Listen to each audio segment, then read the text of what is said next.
The deliveryman's fantastical first experience, a midnight encounter with a ghostly beauty. I am a delivery driver. On my first day at work, I received an exceptional order. If I play poker with a beautiful client for over 40 minutes, I'll earn a $5,000 tip. The client is stunning and has an amazing figure, but she feels a bit cold. 3 years of wearing a mask.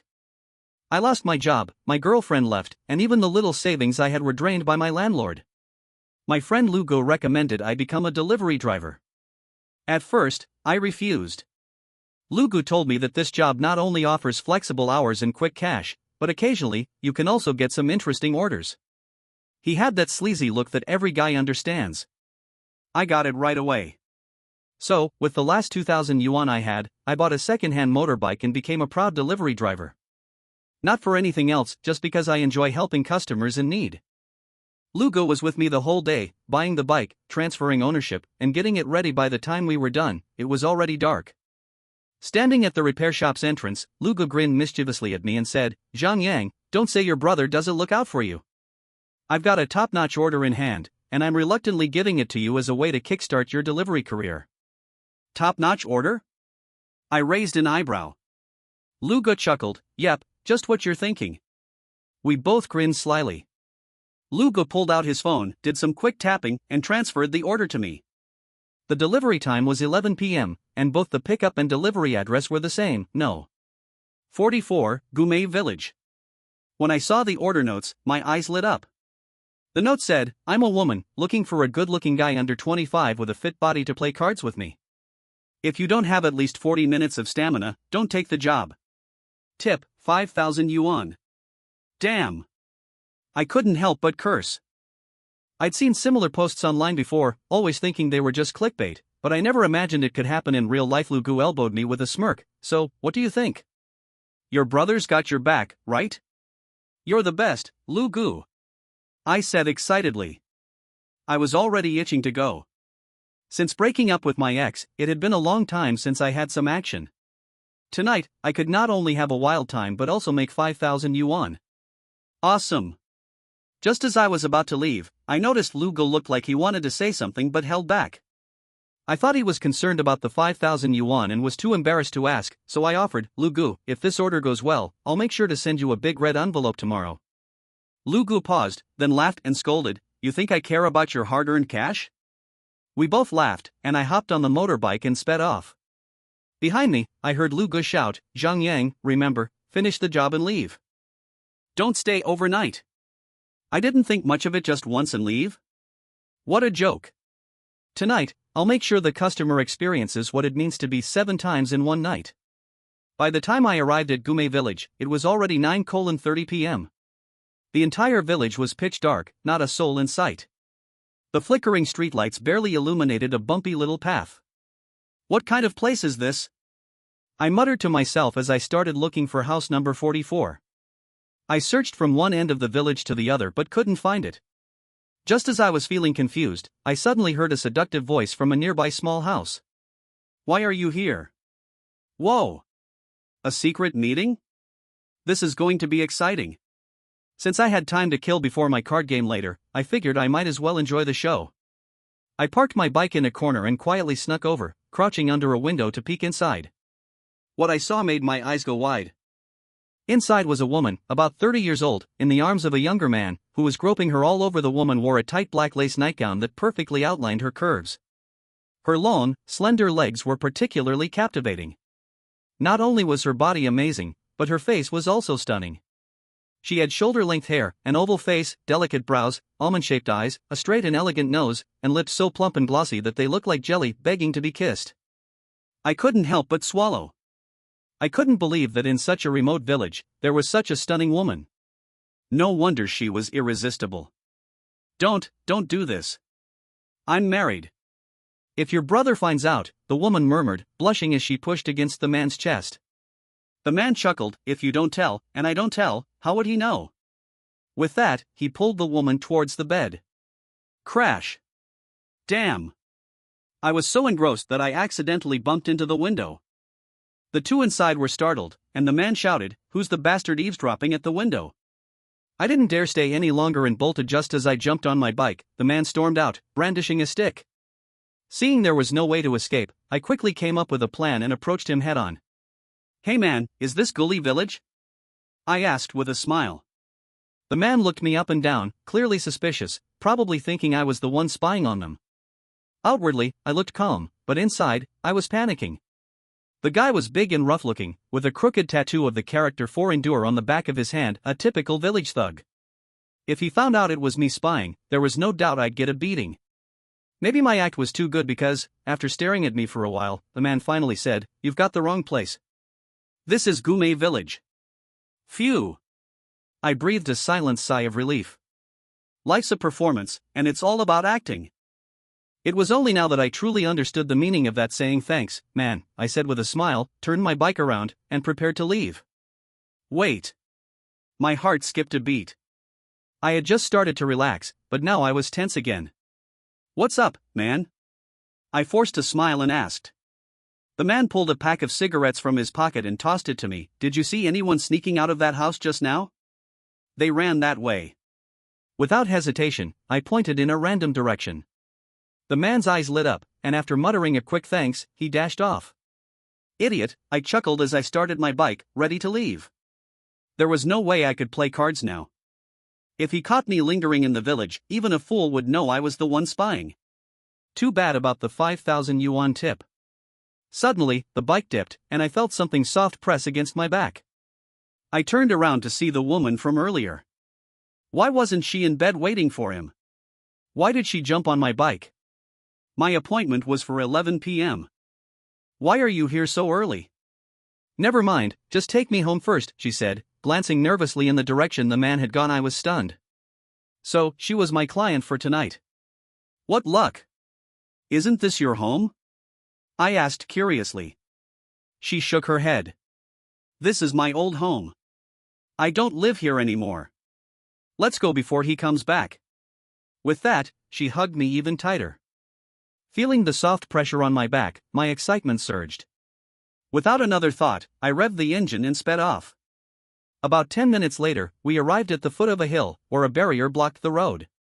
"You live here?" I asked, puzzled. She nodded without saying anything. I knocked on the security booth window. "Sir, could you lift the gate for us?" The old security guard, who had been dozing off, woke up with a start and angrily snapped, "Are you crazy? Do you know what time it is? The gate's closed. Come back at 6 a.m. if you want to go up." I was taken aback. What kind of neighborhood is this? Not only is the guard grumpy, but even the residents have a curfew. What kind of law is this? No wonder there's a nationwide call to abolish property management companies. Serves them right. Since I was eager to get upstairs with the woman, I didn't bother arguing. "Sir, please help us out." "I'll be out quickly," I said as I slipped a pack of cigarettes into his hand. The cigarettes were hers, but who knew they'd come in handy now? The guard looked at the pack and his expression changed. "Kid, are you cursing me?" "Huh?" I was confused. The next second, the guard flung the cigarettes at my face. "These are paper cigarettes for the dead. Smoke one if you dare." Chapter 2, Fickle Nature. Paper money cigarettes? I took a closer look and was startled. Heaven brand cigarettes. They were so light and even the cigarettes inside were made of paper. To be fair, they looked pretty real. I was furious. What kind of bad luck is this? That little brother of yours is seriously twisted, giving me stuff meant for the dead. There was no response from behind me. Confused, I turned around and found that the seductive woman was gone. She had completely vanished. Where did she go? I muttered, utterly perplexed, as I turned to the old man. The old man looked at me like I was a fool, muttered idiot, and slammed the window shut. It hit me then, I'd been swindled. Damn. I hadn't had my fun, lost the 5,000 yuan tip, and got stuck with a packet of bad luck paper cigarettes. Worst of all, I'd given her a free ride on my motorbike. I had planned for this to be the glorious start to my new gig, but it was an absolute disaster. To make up for my losses, I opened the delivery app and started working again, grumbling the whole way until I finally got home at 2 a.m. Exhausted, I collapsed into bed when my phone buzzed with a notification. Due to not completing the order within the designated time, the platform has cancelled the order and fined you 200 yuan. I glanced at the cancelled order and realized it was that seductive woman's. I lost it. Crap. Crap. Wow. FA. FA. FA.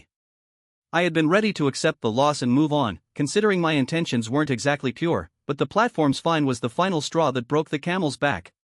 I was fuming. I had to make that woman compensate for my losses. What? She won't pay? Then I'll set up a stall right outside their village and broadcast her affair with her brother-in-law in 9 episodes, on repeat. I'm sure there'll be plenty of listeners. Call me petty if you want, but I'm just not one to stick to traditional moral boundaries. The next day, I woke up at noon, grabbed a brunch downstairs, and headed straight for Gume Village. In the daytime, Gume Village was bustling. Elders gathered in the sun, chatting, while half-naked kids ran around. I remember it was around here, I muttered as I rode my motorbike, scanning the surroundings. Suddenly, an old man darted out from around a corner, and I nearly ran into him. Are you blind? I yelled, still shaken. To my surprise, the old man responded in a way that sent a chill down my spine. If you keep talking like that, kid, I'll just lie down right here. Lesson learned, you never mess with old men. Terrified, I quickly offered him a cigarette, smiling. Hey, just joking, right? Care for a smoke? He accepted the cigarette, lit it, and took a long, satisfied drag, his expression softening. I stared at him, it suddenly hit me. This was the same old man from the security booth last night. Turns out he was a local. Thankfully, he hadn't recognized me from last night since I'd been wearing a helmet. Excuse me, uncle, where's house number 44? I asked. He thought for a moment. House number 44? It's just up ahead, turn right. Thanks, uncle. As I prepared to leave, the old man asked curiously, why are you heading there? No one's lived there for a long time. No one lived there? I was shocked. There had definitely been some very lively activity there last night. I brushed it off with an excuse and rode toward the location the old man mentioned. Soon enough, a dilapidated courtyard came into view. It was overgrown with weeds, falling apart, with even a collapsed wall. The house inside looked like it had been half destroyed. Clearly abandoned for years. If it hadn't been for the rusty old house number on the wall reading 44, I would have thought I was being messed with again. There was only one explanation. Last night, my focus had been entirely on the seductive woman, and it was dark. I must not have noticed my surroundings. I smirked coldly. That woman was clever.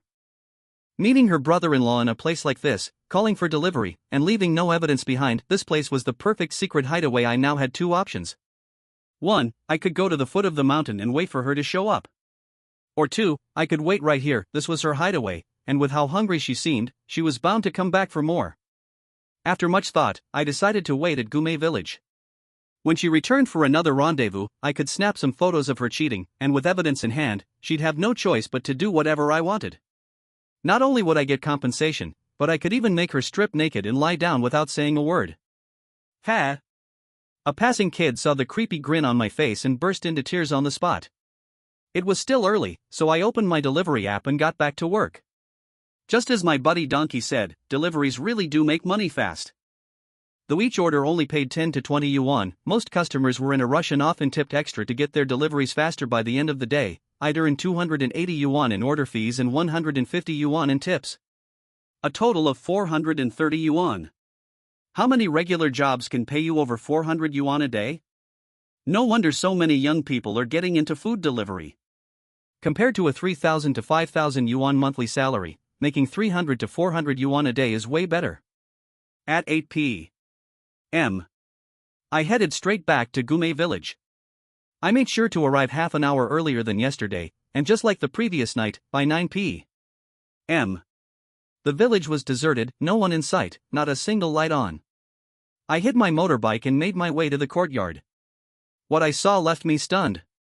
The weeds had disappeared, the collapsed walls were fixed, and the house was completely restored. There was no sign of the ruin I had seen earlier in the day.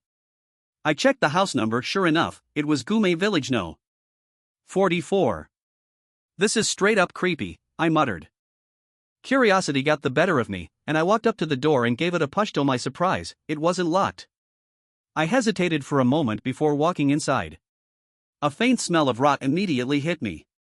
The house was clean, with neatly arranged furniture. Except for the strange smell, it didn't seem abandoned at all. On the table in the main room were several plates of fruit, but they had clearly been sitting there for a while and were beginning to rot. Behind the fruit was something covered with a red cloth. I was just about to lift it when footsteps suddenly echoed from outside. Panicking, I quickly turned off my phone's light and looked around for somewhere to hide.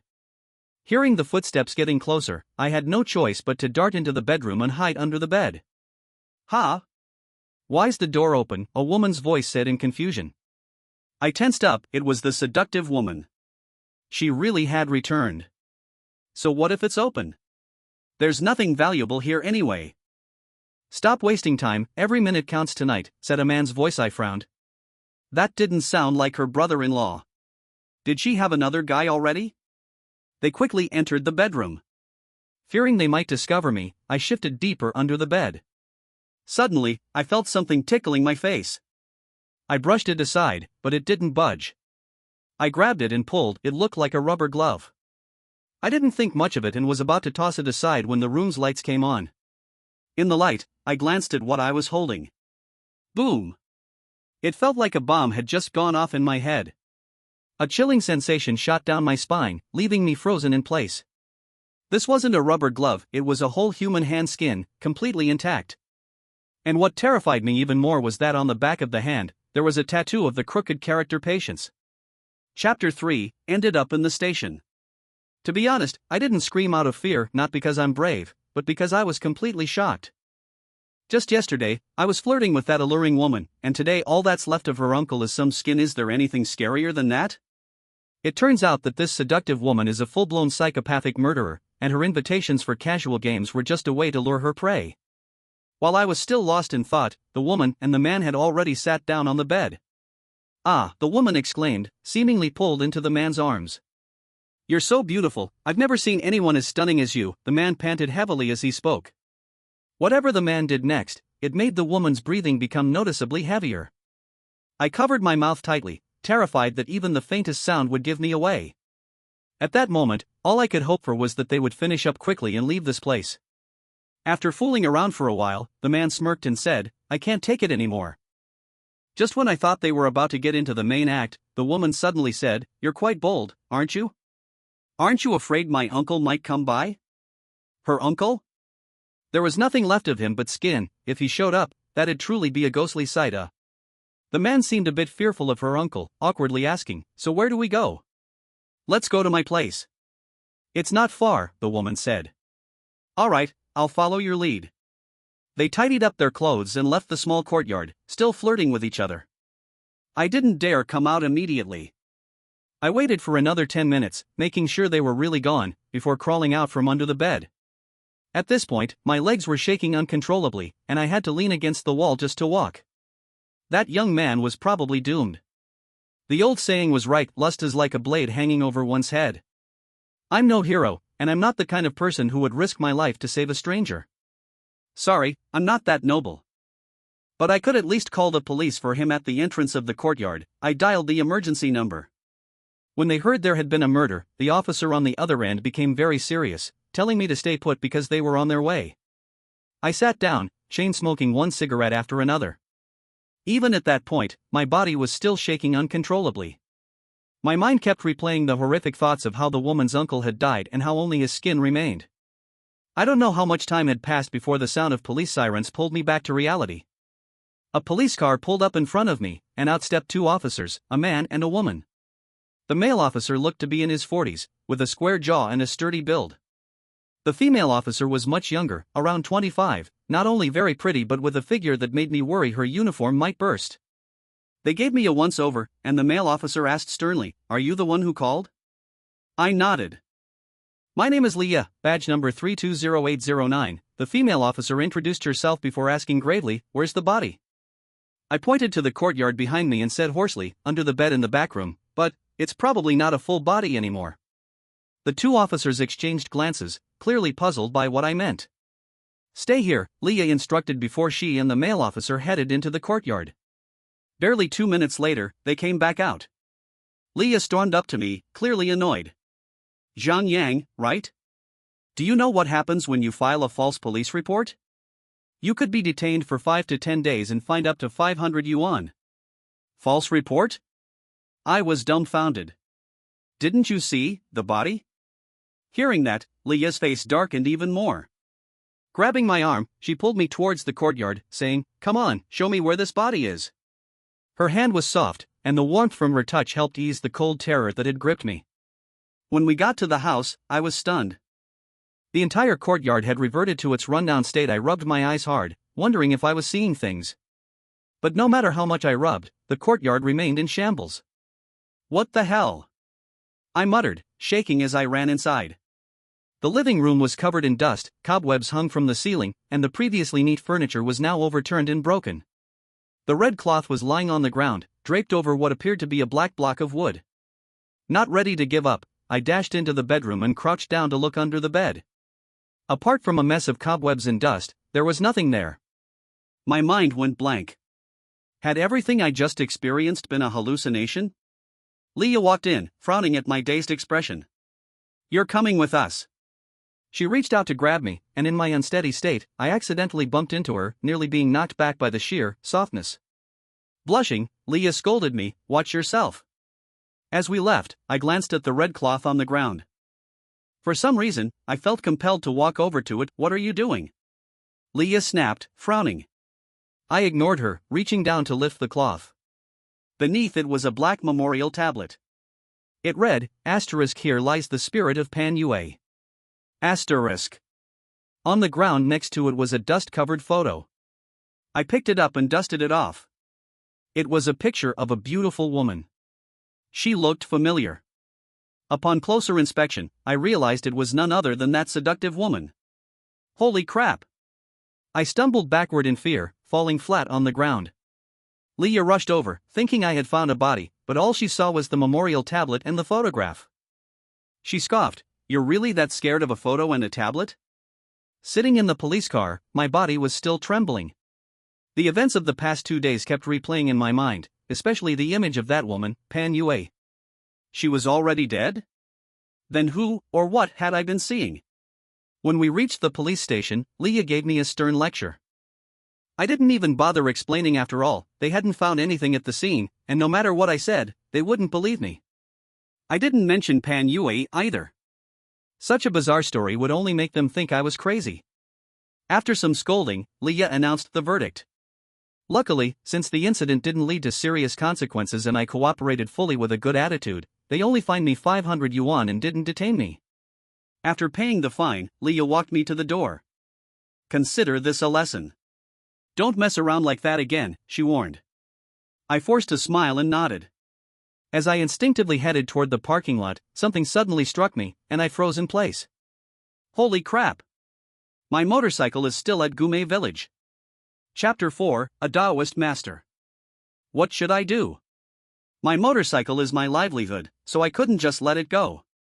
But going back to Gumei Village? I can't do it.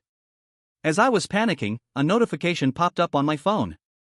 I took it out and saw that I had just accepted an order through my delivery app. Wait, I hadn't logged in, so how did I get an order? I opened it. The delivery time was for 11 p.m. tomorrow, and the pickup and drop-off addresses were the same. No. 44, Gumei Village. The only difference was the note. "Hey there, didn't you have fun hiding under the bed and watching? Let's do something even more exciting tomorrow. If you don't come, I'll come find you." What the hell? I almost dropped my phone. It was Pan Yue. She knew I was hiding under the bed. More exciting? My mind flashed to an image of the young man tied up, having his skin peeled off bit by her. No way I'm going. I shouted in anger and immediately cancelled the order. Ding! The app automatically accepted the order again. I opened it, and it was the same order, only this time the note had changed. "Hey, didn't you want to play poker with me? Why are you canceling?" I cancelled again. The app accepted the order again. "Hey, I bought some Balenciaga black stockings. How about I wear them for you tomorrow night?" Balenciaga? In my mind, I saw Pan Yue's long legs wearing those black stockings. Wow. Damn it. What am I even thinking? I slapped myself hard and cancelled the order again. But no matter how many times I cancelled, the app would automatically accept Panua's order. After doing this over 10 times, I was close to breaking down. With no other choice, I uninstalled the app. And then something creepy happened. The app reinstalled itself without downloading. Ding! Trembling, I opened the order again. The note read, "If you keep this up, I'm going to get really mad." My whole body went numb. It was a hot day, but I felt ice cold. She was determined to get me. In the taxi on my way home, I asked the driver, "Hey, do you believe in ghosts?" At that moment, I wanted so badly for him to say yes, to soothe my rattled nerves. The driver glanced at me through the rearview mirror and calmly replied, "If you puke in the car, it's 200 yuan. That wasn't comforting at all. When I got home, I was still obsessing over what to do. Suddenly, my phone rang. "Hello? Zhang Yang, are you okay?" It was Donkey on the other end of the line. I froze. Why was Donkey asking if I was okay right off the bat? Did he know something? Now that I think about it, Donkey handing over Pan Yue's order to me wasn't his style. Donkey's a sleazy guy, stingy too. In all the years I've known him, I've never seen him treat anyone to a meal, and he even hates sharing cigarettes. If Pan Yue's order was safe, would he really have passed it to me? "So, you set me up, huh? I'm about to die because of you. Where are you? I'm coming over right now to kill you," I shouted into the phone. Donkey immediately caught on that something had gone wrong, but he still tried to play dumb. "Zhang Yang, we're brothers. I'd never set you up. Calm down, tell me what happened." I took a deep breath and told him everything that had happened over the past 2 days. After I finished, there was no surprise or fear from his end of the line, just long silence. "Hey! Give me some advice," I yelled. Donkey spoke calmly, "I know you're in a tough spot, but don't panic." I was on the verge of death, and he tells me not to panic? I swear, if Donkey were standing in front of me, I'd have him on the ground, beating him senseless. "Just tell me where you are." I gritted my teeth. Sensing the menace in my voice, Donkey hurriedly said, "Young man, don't act rashly. I'll send you an address. Tomorrow morning, go there and find someone named Grandpa Cripple. He'll make sure you're safe." His confident tone gave me a sliver of hope. "Who's Grandpa Cripple? What does he do?" Donkey replied seriously, "He's a hidden master of Taoism." Not long after we hung up, I received a message from Donkey. It simply said, "Under the West Stone Street Bridge." No name, no number. It didn't seem very legit, but I had no other option. It was better than sitting around waiting to die. That night, I went to bed with unease. I woke up countless times, jolted from nightmares where I was being skinned alive or Pan Yue was chasing after me. When I got up the next morning, my bedsheets were soaked in cold sweat. After a quick breakfast, I dragged my tired body to the bridge on West Stone Street. Ever been struck by lightning? That's how I felt when I saw the so-called hidden master of Taoism. Under the bridge was a fortune-telling stall. Behind a table sat an old man in sunglasses. Next to him was a pole with a dirty banner that read "The Crippled Taoist." The most absurd part? The old man had one foot propped up on a stool, picking his toes. Then, he sniffed his fingers with a satisfied smile on his face. No! This can't be real. I turned to leave. This guy was clearly a fraud. There was no way I was putting my life in his hands. "Young man, your forehead is dark, and there's a black aura around your brow. You're in for a bloody disaster," came a low voice from behind. I turned back. The previously unkempt old man was now sitting upright, looking like a wise master. "Come on, people still fall for this stuff?" With a sigh, I asked, "Your Grandpa Cripple?" "Indeed, that's me." The old man nodded, smiling warmly. I hesitated for a moment but eventually sat down. "I'm a friend of Donkey's. He told me to come to you." I got straight to the point. The old man looked confused for a second. "Oh, so you're the one." He immediately dropped his sage-like demeanor and lazily replied, "That little donkey already told me about your situation. I've got something prepared that'll take care of that ghost." With that, the old man started pulling items out of a wooden box at his feet. A cross, garlic, a Buddhist amulet, a Vajra scepter, talismans, a ritual staff. I was dumbfounded. What was this, a mix of everything? Grandpa Cripple, you've got a wide range of expertise, I said sarcastically. The old man, not catching the sarcasm, beamed with pride. This is called staying up to date, keeping pace with the times. My methods are internationally integrated. I'm all about being well-rounded. My lips twitched. Donkey, you really screwed me over. Chapter 5, The Ultimate Exorcism Tool. Master Bo spread a whole table of mystical artifacts in front of me. Take your pick, he said confidently. I wanted to flip the table in frustration. But knowing about tonight's encounter, I suppressed my anger and held back. Choosing my words carefully, I said, Master Bo, I don't know anything about these treasures. Even if you gave them to me, I wouldn't know how to use them. Why don't you come with me and personally vanquish the ghost? Upon hearing this, Master Bo furrowed his brow. It's not that I don't want to go with you, he said, looking serious, but my legs are in bad shape. Walking a few steps already causes pain. I can't handle long distances. As soon as he finished speaking, a plump middle-aged woman from a nearby store called out, Master Bo, my house's pipes are clogged again. Can you come and fix them? Without saying a word, Master Bo pointed to the QR code on his table. The woman rolled her eyes. You've really fallen in love with money. She scanned 50 yuan and begrudgingly paid. Immediately, Master Bo beamed, pulled out a small toolbox, and eagerly followed her out. At that moment, I realized what was going on. This guy operates on a pay-first, service-later model. Giving me these tools was just a favor because of Brother Lou. If I really wanted him to act, it was going to cost me. But I had no money left. I quickly called Brother Lou, and perhaps feeling guilty, he transferred 2,000 yuan to me without hesitation. Not 5 minutes later, Master Bo returned, slightly damp from his plumbing adventure. I joked, you do plumbing work too? Just a side gig, he chuckled. Not wanting to waste time, I transferred 500 yuan to him. Master Bo's eyes lit up, but he quickly composed himself. It's not about the money. I really am not in good shape. Ah, he thought it wasn't enough. I gritted my teeth and sent him another 500. Master Bo, please come with me just this once.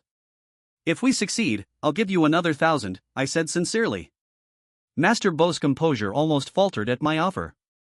All right, he sighed. Saving a life is better than building a 7-story pagoda.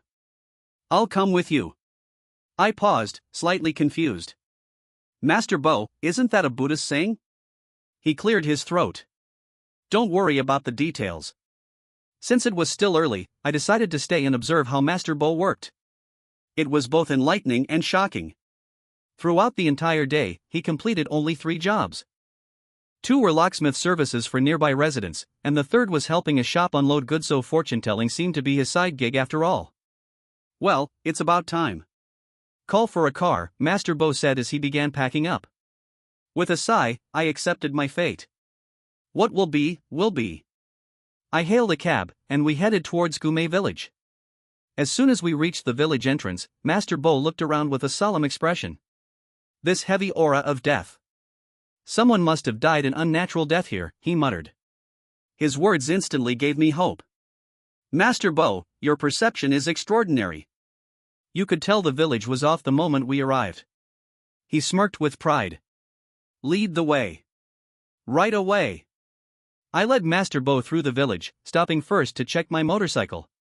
After confirming it was intact, I guided him to the dilapidated courtyard. Is this the place? He asked gravely. I nodded, and he sneered. Wait here. I'll go inside and destroy that ghost. Wait, what? The ghost hasn't even shown up yet. Who are you going to destroy? I was starting to doubt him. Master Bo, it's only 10:30. The ghost isn't here yet. Master Bo paused awkwardly and coughed. Then we'll wait. At this moment, one thought filled my mind, we're doomed. The night in Gume village was eerily quiet. Other than our breathing, there was no sound. Suddenly, a soft click broke the silence. A faint light shone from the small courtyard behind us. I turned quickly. The previously decrepit courtyard was now fully restored. Master Bo, too, was wide-eyed in shock. This, he stammered, unable to finish his sentence. At that moment, the door of the house slowly opened, and out walked Pan Yue, dressed in a seductive lace nightgown, her smile radiant. Terrified, I instinctively stepped back, but Master Bo stood firm, unshaken. For a moment, I was impressed. A true master. Even with a ghost so close, he remained unmovable. His image suddenly grew in stature in my mind. Pan Yue glanced at me, then at Master Bo, and teased, "Oh, you brought a friend along? Are you two planning a double dragon game?" I had to admit, despite knowing she was a ghost, her beauty was overwhelming, her figure was flawless. I swallowed hard, then gathered my courage to stand beside Master Bo. "Master Bo, that's the ghost. Please, get rid of her." No response. Confused, I turned to look at him. Master Bo was staring intently at Pan Yue, drool trickling down his chin, his expression utterly lecherous. Oh, great! No wonder he stood so still, he was mesmerized by her. "Master Bo! Snap out of it! She's a ghost!" I yelled in his ear. Startled, Master Bo wiped the drool from his mouth, looking a bit embarrassed. He regained his composure, though his eyes still roamed over Pan Yue. "So, you're the one haunting this young man?" he asked sternly. Pan Yue frowned. "What's it to you?" Master Bo chuckled. "Heaven has compassion for all. If you let him go and reincarnate, I'll let you be. Otherwise..." Relieved, I finally exhaled. It seemed like Master Bo knew his stuff. He could see Pan Yue was a ghost, meaning I might actually survive the night. "Just a small-time Taoist, what can you do to me?" Pan Yue sneered, disdain clear on her face. Master Bo sighed. "If you refuse mercy, I'll have no choice but to act." With that, he rummaged through his wooden chest. "I've spent years combining various mystical tools, crafting the ultimate exorcism weapon. Tonight, you'll be the first to witness its power," he declared dramatically, pulling out a contraption from the box. It was a bizarre mix of a crucifix, garlic, a Buddha amulet, a vajra, talismans, and a ritual ruler, all tied together with a rope. I couldn't help but ask, "Master Bo, what do you call this thing?" "Excellent question." Master Bo raised his tool high, proclaiming proudly, "This is the ultimate ghost-killing weapon, the Ghost Slayer 3000. Chapter 6, Effortlessly in Control. Silence. No, it was more like a deathly stillness. Even though the atmosphere had reached an unbearable level of awkwardness, Grandpa Bo still held the ghost-slaying 3000 aloft with a look of pride on his face. "Had ha. Ghost-slaying 3000. Ha ha ha." The first to break the silence was Pan Yue. At first, she was laughing softly, but then her laughter grew louder and louder. "Look, she's so scared she's laughing," Grandpa Bo said proudly to me. "Ah ha ha ha." His words only made Pan Yue laugh harder. She lost all composure, laughing uncontrollably, her body shaking so hard she could hardly stand upright. "Grandpa Bo, you should act now, or she's going to laugh herself to death," I said, covering my face in utter despair. "Watch this." With a loud shout, Grandpa Bo hobbled toward Pan Yue, full of momentum. I have to admit, seeing his fierce determination gave me a bit of reassurance. He raised the ghost-slaying 3000 in one hand, while the other swiftly grabbed items from it, tossing them at Pan Yue with great force: crosses, garlic, talismans. I clenched my fists tightly, already imagining Pan Yue being obliterated by the onslaught. But in the next second, the objects passed right through her body and clattered onto the ground. Awkward. I lost all hope. This so-called master of the mystical arts was nothing but a fraud. Nothing he had was real. It's been a long time since I laughed this much.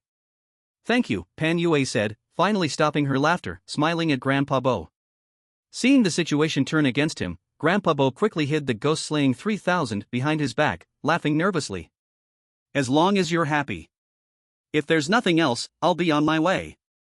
We can meet again another time." With that, he turned to leave. "Did I say you could leave?" Pan Yue's face grew cold, and with a swift move, she appeared behind Grandpa Bo and kicked him hard on the backside. With a scream, Grandpa Bo flew through the air like a cannonball, smashing into his wooden box, scattering its contents all over the ground. "Ouch! My back!" Grandpa Bo groaned, lying on the ground and unable to get up. I was terrified. This ghost was powerful. What could I possibly do to fight her? Pan Yue slowly walked toward us. "Consider yourself lucky, Taoist. Because you amused me, I'll let you live this time. Now, get lost." My heart sank. Knowing Grandpa Bo, he would probably leave me behind. I was done for. Humph. Good and evil cannot coexist. Even if I die today, I won't let you harm this young man. Grandpa Bo declared with righteous determination. A true act of bravery. How could I have doubted him? Tears of gratitude welled up in my eyes, and I rushed over to help him up. Wait. Don't move me, my back is hurt, Grandpa Bo grimaced in pain. I froze for a moment. So he wasn't staying because of loyalty, he just couldn't walk. All the feelings of admiration I had drained away. Pan Yue sneered. Since you don't want to leave, you can both stay. Seeing her approach, I asked in a panic, Grandpa Bo, what should we do? Don't worry. Grandpa Bo whispered. At the bottom of my box, there's a talisman left by my master. When she's distracted, stick it on her. I was overjoyed. So this old faker had one last trick up his sleeve. Pan Yue didn't even bother to stop me as I rummaged through the box. She had already figured out Grandpa Bo's capabilities and didn't think I'd find anything useful. I pushed aside all the junk and finally found a talisman stuck to the bottom. It was an old, yellowed piece of paper, glued tightly to the box. The characters on it were elegant, with an indescribable charm. This was the real deal.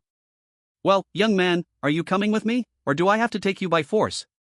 Pan Yue asked, smiling. The implication was clear either way, I wasn't leaving alive. I took a deep breath and discreetly grabbed the talisman. Looking at her curvaceous figure, I grinned and said, Miss Pan, we agreed, didn't we? As soon as we finish our game, I'll go with you. Pan Yue frowned. You're about to die, and that's all you can think about? Hey, if I'm going to die, I might as well go out in style, I shrugged, then started walking toward her with a lecherous grin. Pan Yue looked at me with disdain. You can touch me if you want, but I doubt you can. After all, a ghost is an intangible entity, and she could prevent any living person from physically touching her. But I wasn't worried. I calculated the distance, and just as I got close enough, I suddenly slapped the talisman onto her chest. Though it was through the talisman, the softness I felt left me momentarily dazed. I couldn't help but give it a little squeeze. So soft and springy. To my surprise, Pan Yue froze in place, as if she were paralyzed. What? What did you do to me? She asked in terror. I spread my hands. You'll have to ask Grandpa Bo. Ha! Shocked, aren't you? Grandpa Bo, still lying on the ground, laughed triumphantly. Did you really think I didn't have the real deal? This is a ghost-binding talisman left by my master, perfect for dealing with low-level spirits like you. Curse you! Pan Yue glared at him angrily, but she was stuck, unable to move. Pan Yue, we've never had any grievances, so why have you been haunting me? I asked sternly. She shot me a defiant glare and remained silent. Oh, really? You think this is some kind of police interrogation where you can just stay quiet? Fine, don't talk. Grandpa Bo, let's finish her off and be done with it, I said, not even looking back. Silence followed. I turned to see Grandpa Bo looking awkward. Truth is, I'm not that skilled. Apart from the ghost-binding talisman, I didn't learn much else from my master. In the end, still a fraud. So, what now? Just leave her here? I asked, feeling frustrated. Grandpa Bo thought for a moment and nodded. That works. Given her power level, a few hours in the sunlight tomorrow will surely destroy her. Pan Yue's face changed. I smiled slightly. All right, let's go with that. I rode my motorcycle over, packed up the scattered items, and helped Grandpa Bo onto the bike. Seeing that we were really about to leave, Pan Yue began to panic. Do you think killing me will solve your problems? She said coldly. I frowned. What do you mean? She smiled, her head held high like a proud swan. Let me go, and I'll tell you everything. Otherwise, within 3 days, you'll be dead too. Chapter 7, What's Up with the Ghost? Dead within 3 days. That statement startled me. Was there another ghost, aside from Pan Yue, targeting me? But I quickly calmed myself. Do you take me for a fool? Letting you go would be signing my own death warrant. I don't want to end up like your brother-in-law, with no body left behind. I sneered. Pan Yue smiled faintly. Then it's up to you whether you're brave enough to take the risk, she said confidently. I frowned. Pan Yue didn't seem to be lying, and something about the situation was indeed odd. Thinking it over, Brother Donkey seemed the most suspicious. It was as if he had handed me over to this female ghost, and then arranged for a shaman to help me afterward, clearly trying to get me killed. He just didn't anticipate that lame uncle had the real goods to deal with it. But why?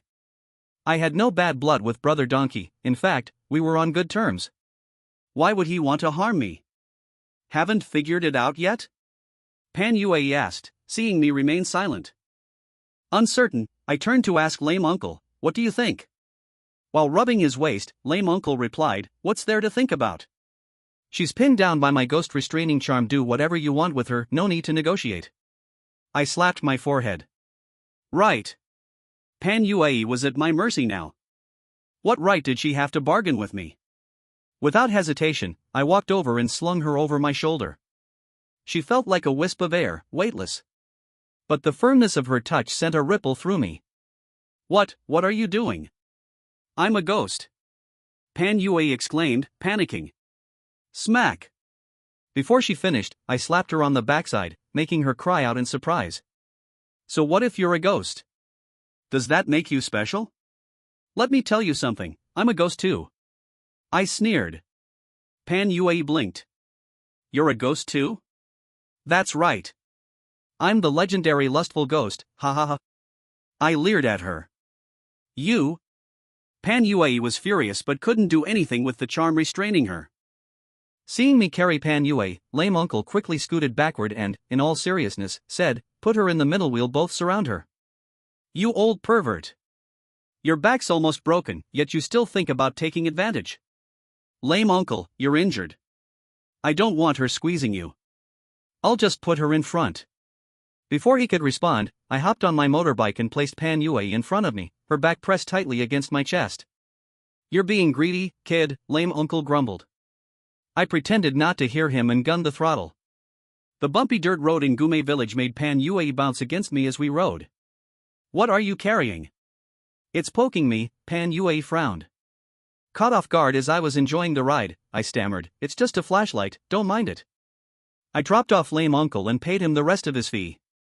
Kid, if you survive, remember to return the charm to me, lame uncle said, grinning ear to ear as he checked his payment. Yeah, thanks a lot. I forced a smile and took Pan Yue back to my apartment. Pan Yue cried out when I tossed her onto the couch. Ignoring her, I went for a shower. Afterward, wearing nothing but shorts, I came out and asked, now, tell me, who's trying to kill me? No response. I looked up to find Pan Yue gazing at me with soft, watery eyes, her sultry figure clad in a delicate nightgown. Gulp.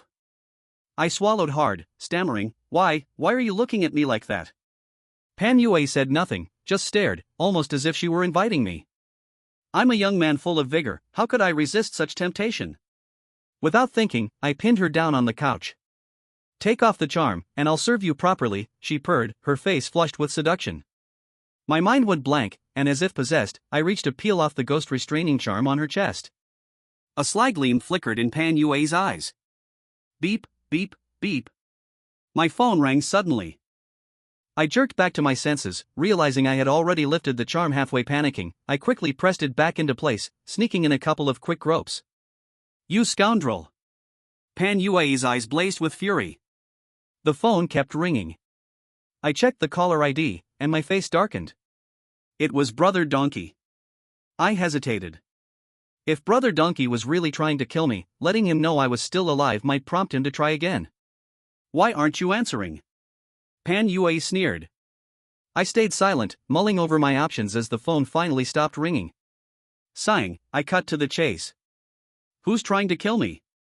Let me go, and I'll tell you, Pan Yue said indifferently. Bargaining again? Did she really think I was a pushover? You're in no position to negotiate. I smirked. Spill everything, or I'll spend the night playing cards with you. And at dawn, I'll toss you out to scatter into oblivion. As I spoke, I leered at her from head to toe.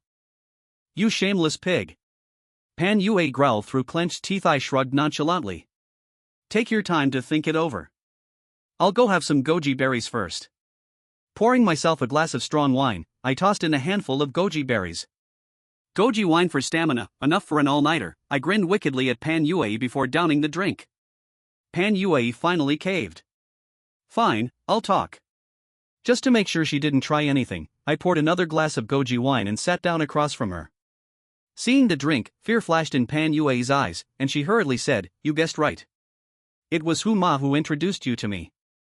Huma was Brother Donkey's real name. Since swapping the characters of his name formed the word donkey, everyone called him that. I smiled bitterly. So it was him after all. After moving to the city to work, I had few friends, and Brother Donkey was one of the few I was close to.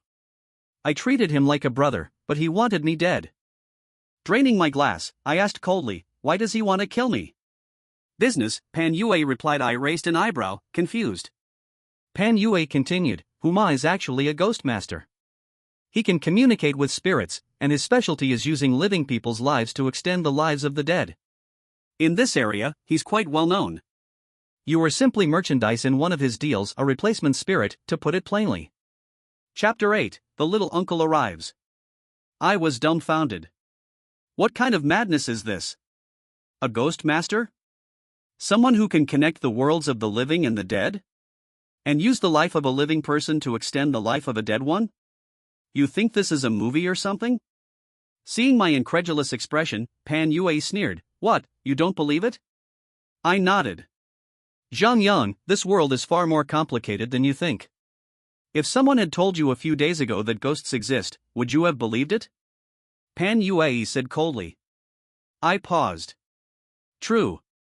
There was a living, breathing ghost sitting right in front of me. What more evidence did I need? It turns out there are so many things in this world I don't understand. But if you're trying to use my life to extend someone else's, you're already dead. Does this life for death ritual bring you back to life? I asked, voicing my doubts. Of course not, Pan Yue smiled faintly. The spell only works for those near death or for the newly deceased.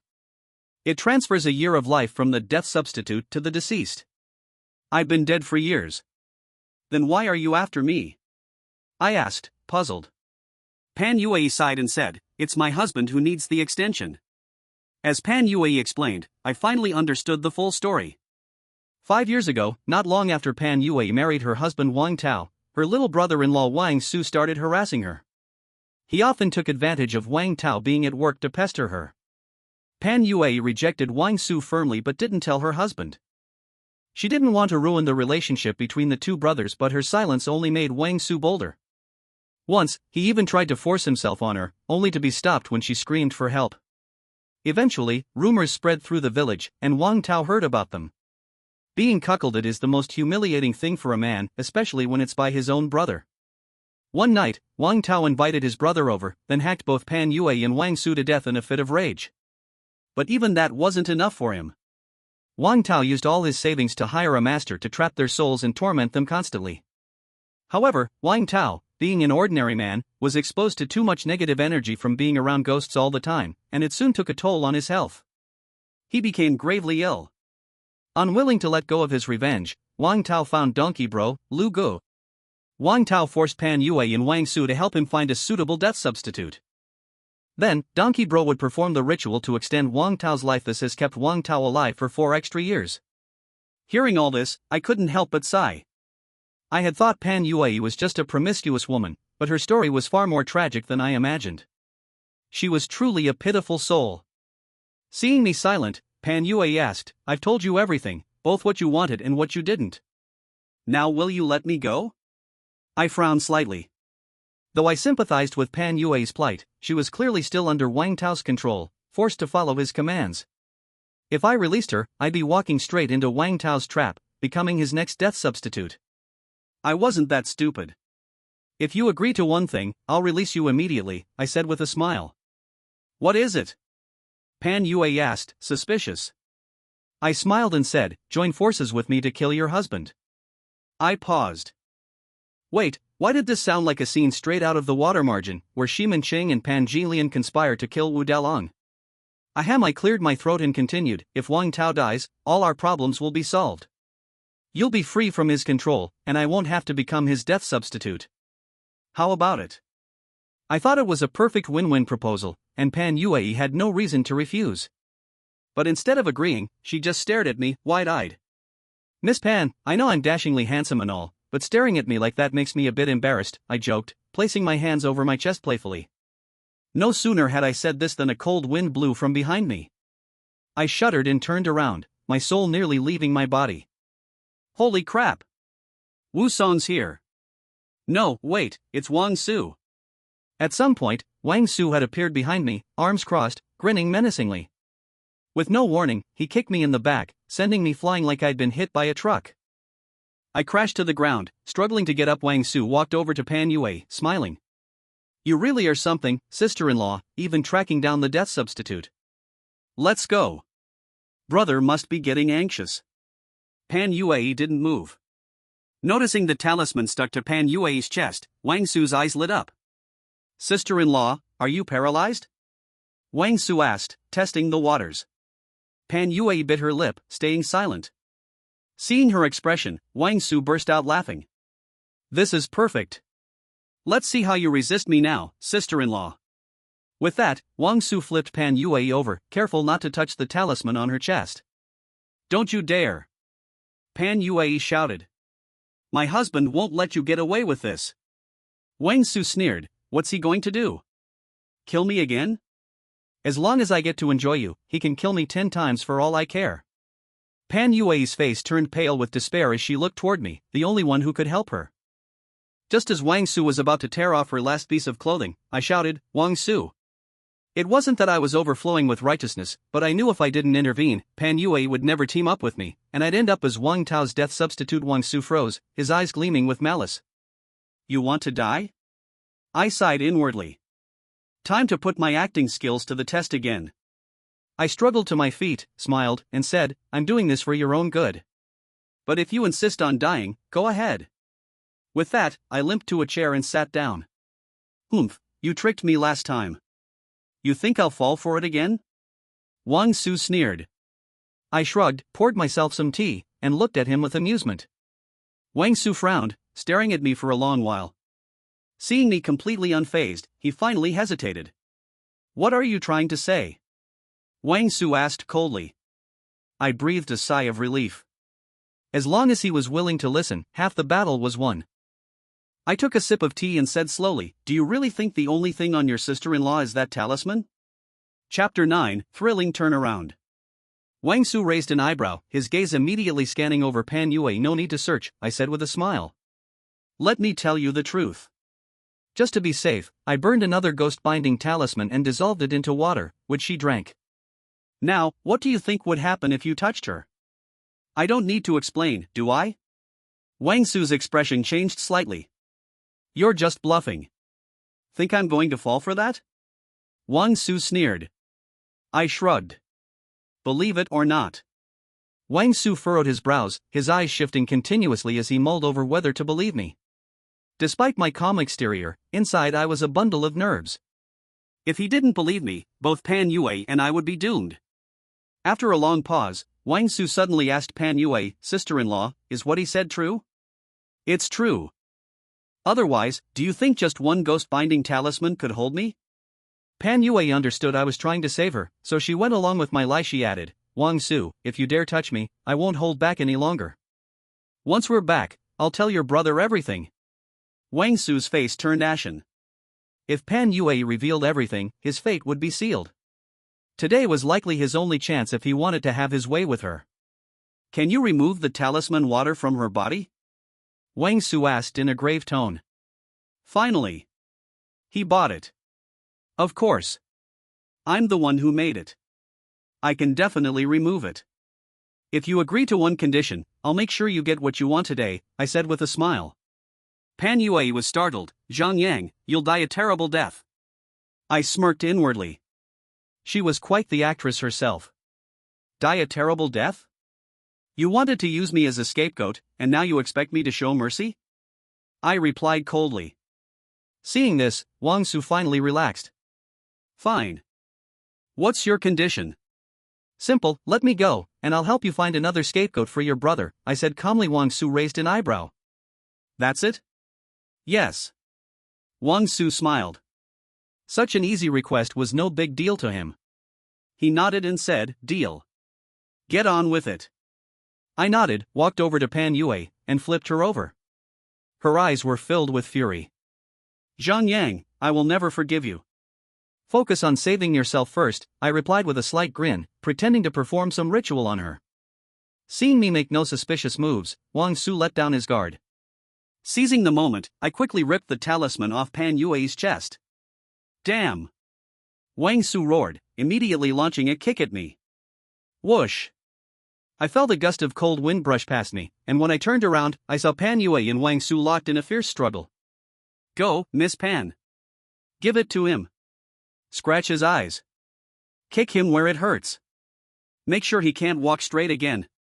I cheered from the sidelines, rooting for her. Unfortunately, Pan Yue wasn't strong enough to match Wang Su. She let out painful cries with each attack, releasing a black mist as her body became more translucent. In no time, she was defeated, curled up in the corner, trembling, with no strength left to fight. You bitch! Wang Su spat venomously. You dare fight me for a stranger? I'll deal with you properly later. With a vicious curse, Wang Su turned toward me, his face twisted in rage. You think you can mess with me? After I break your legs, we'll see if you still dare to play me for a fool. Wang Su began striding toward me. I quickly raised the talisman paper and shouted, take one more step, and you'll regret it. Wang Su froze. At that moment, Pan Yue moved. She leapt onto Wang Su's back, clinging to him like an octopus, locking her arms and legs around him. Bitch, let go! Wang Su roared, trying desperately to shake her off. Pan Yue held on tightly, her face turning red from the effort, clearly unable to hold on much longer. There was no way I'd let this chance slip by. In 3 quick strides, I reached Wang Su and slapped the ghost binding talisman onto his chest. Wang Su instantly stopped struggling. Pan Yue collapsed to the floor, trembling with exhaustion and fear. Let me go. I'll kill you. I'll kill you. Wang Su screamed at me, his face contorted with rage. And you whore. Betraying my brother, he won't let you off either. Pan Yue's eyes flickered with fear for a moment, but they soon filled with resolve, as if she'd made a firm decision. Zhang Yang, go get some black dog blood, she said sternly. I paused, confused. Before I could ask why, Wang Su shrieked in terror, what do you want to do, you bitch? Ah, so ghosts are afraid of that. Realizing her plan, I smirked at Wang Su. Hold on, I'll be right back with a fresh batch. Ignoring Wang Su's frantic screams, I hurried downstairs. Fortunately, I lived in the old district, where food stalls were abundant. The dog meat hot pot from Fatty Zhao's was quite famous around here. I entered the bustling eatery, where the owner, Zhao Fatty, was sweating profusely as he served his customers. Brother Zhao, I greeted, offering him a cigarette. He glanced up, smiling as he accepted. Oh, Zhang, here for some late-night snacks? Their dog meat hot pot was delicious, and I often treated myself when I could afford it. Over time, I'd become acquainted with the owner. Not today. I need a favor, I said with a grin. What is it? Zhao Fatty asked, curious. I glanced at the kitchen, then lowered my voice. Brother Zhao, do you have any black dog blood? I need some. Black dog blood? Zhao Fatty raised an eyebrow. Did you get into trouble with something? Not quite clean? I nodded bitterly. Zhao Fatty's expression turned serious. As a butcher, he was familiar with such matters. Wait here. Without hesitation, he disappeared into the kitchen. Within 2 minutes, he returned, holding a bottle filled with thick, dark liquid just slaughtered the dog. No mixed hairs. If you need more, just let me know, he said generously. I offered him money, but he refused to take it. Thanks, Brother Zhao. Let's have drinks sometime, I said gratefully. Back at my apartment, Wang Su was still screaming. The moment he spotted the bottle in my hand, his face paled with terror. How do I use it? I asked Pan Yue. She cast a cold glance at Wang Su and said, pour all of it down his throat. Chapter 10, 2 Choices. All right then. I twisted off the bottle cap, pried open Wang Su's mouth, and chuckled. Wang Su, this is fresh black dog blood, no stray hairs, I promise you the ultimate experience. At this point, Wang Su had lost all his previous arrogance and was now full of desperation. No. I was wrong. Wang Su mumbled through his pleading, sister-in-law, my dear sister-in-law, I promise I won't do it again. Please, just spare me this once. Pan Yue's face was expressionless, her eyes icy cold. Only now do you think to beg for mercy? Too late. I sneered and shoved the bottle into his mouth. Worried that the blood might be too thick, I gave it a couple of squeezes. Gurgle. Gurgle. Wang Su drank the entire bottle of black dog blood. After a moment of dazed silence, he began to tremble violently. I was startled and quickly took a few steps back. Ah! Wang Su's body went rigid as he let out a piercing scream. A large amount of black smoke poured out from him, and his body grew increasingly translucent until it completely vanished into thin air. The talisman fell to the ground, now useless. Where did he go? I asked, bewildered. Pan Yue glanced at me. He's gone, his soul dispersed. I was shocked. I hadn't expected black dog blood to have such an effect. Lesson learned. The atmosphere fell silent. I looked at the ghost-binding talisman on the floor, then at Pan Yue, feeling a bit uncertain. Pan Yue smirked. What? Still thinking of using the talisman to bind me? Ha ha. I chuckled awkwardly. Of course not.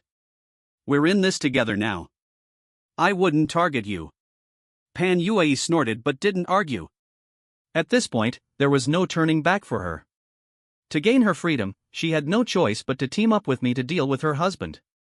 Just as I was about to ask where her husband was, Pan Yue's face suddenly changed drastically, and her ghostly form started shaking uncontrollably as if she might disappear at any moment.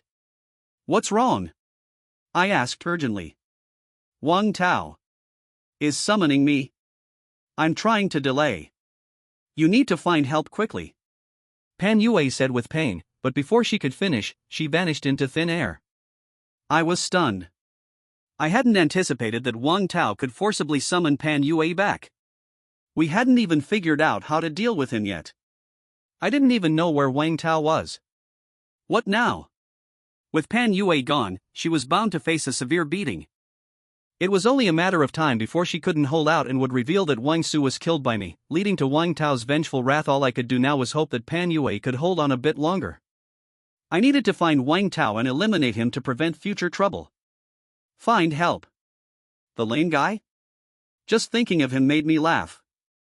That old man was nothing but a quack. Apart from a ghost-binding talisman, he was of no use. Consulting him was essentially handing over my head on a platter. Looks like he's the only choice. I sneered and dialed Donkey Brother. The phone rang twice before it was answered. Hello, Donkey Brother, did you call me earlier? I asked weakly. Donkey Brother was silent for a moment, clearly surprised I was calling him back. Yes, I hadn't heard from you all day. You don't know how worried I was, Donkey Brother said with concern. Worried? I was the one who was worried sick. It was as if he wished I'd meet an early demise. I cursed inwardly but sighed and said, Don't mention it, I might not have much time left. Are you free to come over for a drink? Sure, I'll pick a place. No. I quickly declined and said with a bitter smile, I'm afraid to go out right now, not knowing if I'll run into a person or a ghost. Just come to my place. There was a pause on the other end of the line. All right, I'll come to your place. I'll be there in half an hour at most, Donkey Brother said before hanging up. As I listened to the dial tone, my face hardened. He's quite the actor. Let's see how long he can keep it up. With the time I had left, I searched my apartment for a rope, a roll of duct tape, and a hammer, and hid them under the sofa. 20 minutes later, there was a knock at the door. Zhang Yang, open up. I opened the door. You're here already? Had no other business, so I came straight over. Donkey Brother said as he set up a table with beer and barbecue. His expressions and actions were completely natural, showing no signs of suspicion. What are you standing around for? Come on in, Donkey Brother said with a smile, waving me over. Coming. I nodded, closed the door, and discreetly locked it. Why are you locking the door? Donkey Brother asked, puzzled. I was startled. Has he noticed my precautions? Or has he been observing me secretly? Just being cautious, I said with a forced smile. Donkey Brother looked at me expressionlessly, making me feel uneasy. Are you stupid? If you're dealing with ghosts, locking the door won't help. Just come over, he said impatiently. I sighed with relief. We drank until 3 in the morning, switching from beer to liquor, and eventually ordered takeout. Thud. Donkey Brother finally couldn't hold out and passed out on the table. I sneered. Stumbling to my feet, I went to the bathroom and forced myself to vomit until my stomach was empty. Gaining a bit of clarity, then I took out the rope and duct tape I had prepared, tied Donkey Brother up securely, and even gagged him to prevent him from calling out if he woke up. After finishing everything, I collapsed on the sofa and fell asleep. When I woke up, it was already noon the next day. MMM. MMMMMM.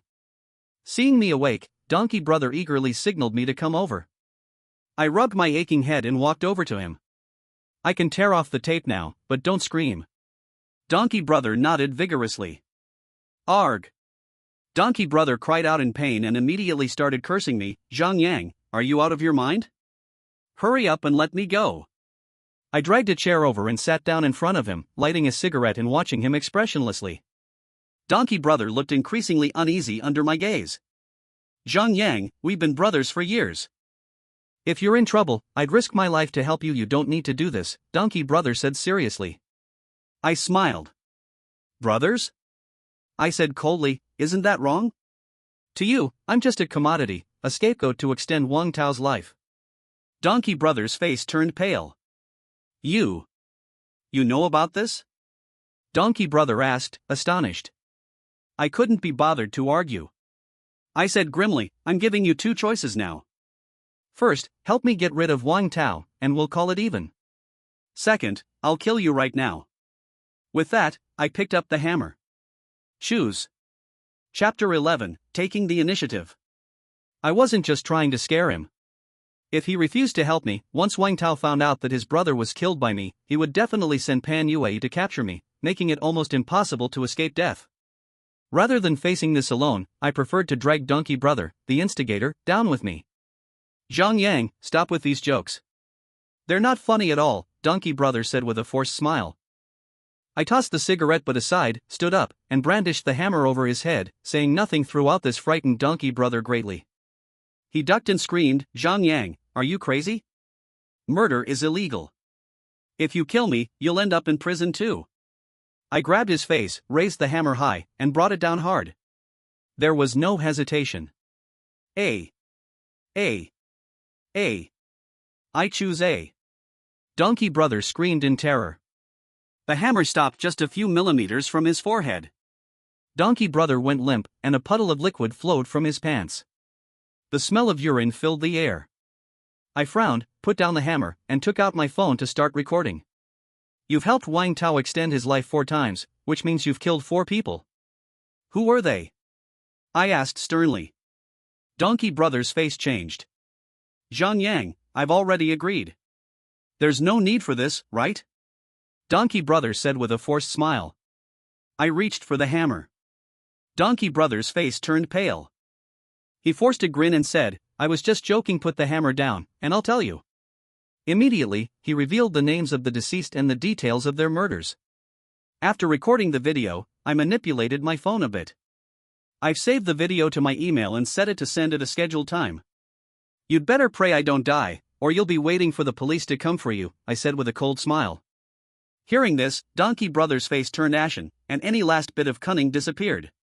Zhang Yang, after knowing you for so long, today I finally realize how meticulous your mind is, Donkey Brother said with a wry smile. As I began to untie him, I said, getting tricked by friends a few times naturally makes you more cautious. Donkey Brother's face was filled with embarrassment. He asked, rubbing his numb legs, when do you plan to act? Tonight, I said without hesitation. No one knew how long Pan Yue could hold out. The sooner this was resolved, the better. To avoid further complications, Donkey Brother nodded. I'll go get some things and come back to find you tonight. He was about to leave when I quickly called out to him, I'm out of money. Transfer some to me. Donkey Brother was taken aback. What does my lack of money have to do with you? He asked, confused. I shot him a glance and replied, with all the trouble Wang Tao has caused, I haven't had time to run deliveries. Do you dare say it has nothing to do with you? Reluctantly, Donkey Brother transferred 3,000 to me. With the money, I decided to indulge in some dog meat hot pot. Since it was still early and the hot pot restaurant had few customers, I invited Zhao Fatty to join. Brother Zhao, do you still have black dog blood? Can you give me some more? I asked, stuffing meat into my mouth. Zhao Fatty was startled. Did you dig up someone's ancestral grave? Why the large quantity? It's a long story, I said with a wry smile. Zhao Fatty didn't press further and quickly got me 2 more bottles at 10 o'clock that night. Donkey Brother finally arrived. He carried a backpack, though I had no idea what was inside. Where are we going? I asked. Just follow me, he said, revving the engine and driving off. I quickly started my motorcycle and followed. As we drove, I noticed the surroundings were becoming more familiar. Wasn't this the direction to Gume Village? Could Wang Tao be hiding in Gume Village? I followed Donkey Brother a bit further with this suspicion. When we passed Gume Village, Donkey Brother didn't turn in but headed towards the small hill where Pan Yue lived. Soon, we were stopped by a barrier. Is Wang Tao here? I asked curiously. Donkey Brother nodded and walked into the security booth to open the barrier. I noticed the security booth was empty. Donkey Brother led me further up the hill, and when I saw the building, I was stunned. Nanshan Funeral Home. Behind the funeral home was a large cemetery. It dawned on me why the gatekeeper hadn't let me through that day. This place wasn't a residential area. If nothing unexpected happened, Pan Yue's grave should be here, making this place her new home. We parked, and Donkey Brother handed me a flashlight, taking one for himself. Donkey Brother, do you know where Pan Yue's grave is? I suddenly asked. Donkey Brother nodded. Then let's find her, I decided. Donkey Brother, though somewhat puzzled, didn't argue and led me towards the cemetery. Under the moonlight, the gravestone stood tall, and occasional strange noises filled the eerie atmosphere. After a while, Donkey Brother stopped in front of a gravestone. Here it is, he said, shining his flashlight on the tombstone. I walked closer and saw Pan Yue's name and photo on the tombstone. This was indeed the place. Pan Yue, are you here? I called out. There was no response. Could she be absent? I called a few more times before a shadow finally drifted out from under the gravestone. It was Pan Yue, but she looked extremely weak. Her ghostly form was so thin it was nearly transparent, and she was covered in wounds with black smoke oozing from the injuries. It seemed she had endured a lot of suffering to delay her summoning. How are you? I asked. Pan Yue shook her head to indicate she was fine. When she saw Donkey Brother beside me, her face changed immediately. This is the helper you found? Pan Yue asked in disbelief. Seeing me nod, Pan Yue staggered and nearly fell. Zhang Yang, if you want to die, don't drag me with you. Pan Yue trembled with anger. I was startled by her reaction. Don't worry. He won't turn on us, I said with a smile. I had leverage on Donkey Brother. He wouldn't dare betray me even if he had 10 times the courage. Won't turn on us? Pan Yue laughed in frustration. Wang Tao is his client, and you are his commodity. Who do you think he will help? I've never seen someone as foolish as you. She had a point. Who's there? Just as I was about to explain, a booming voice rang out, and a beam of light shone on us. Oh no. We had run into a security patrol. Entering a cemetery outside business hours was akin to trespassing. If caught, I wouldn't know how to explain it. Camping in a cemetery? Even I wouldn't believe it if I said it out loud. The security guard soon approached, and I saw it was the same guard who had insulted me before.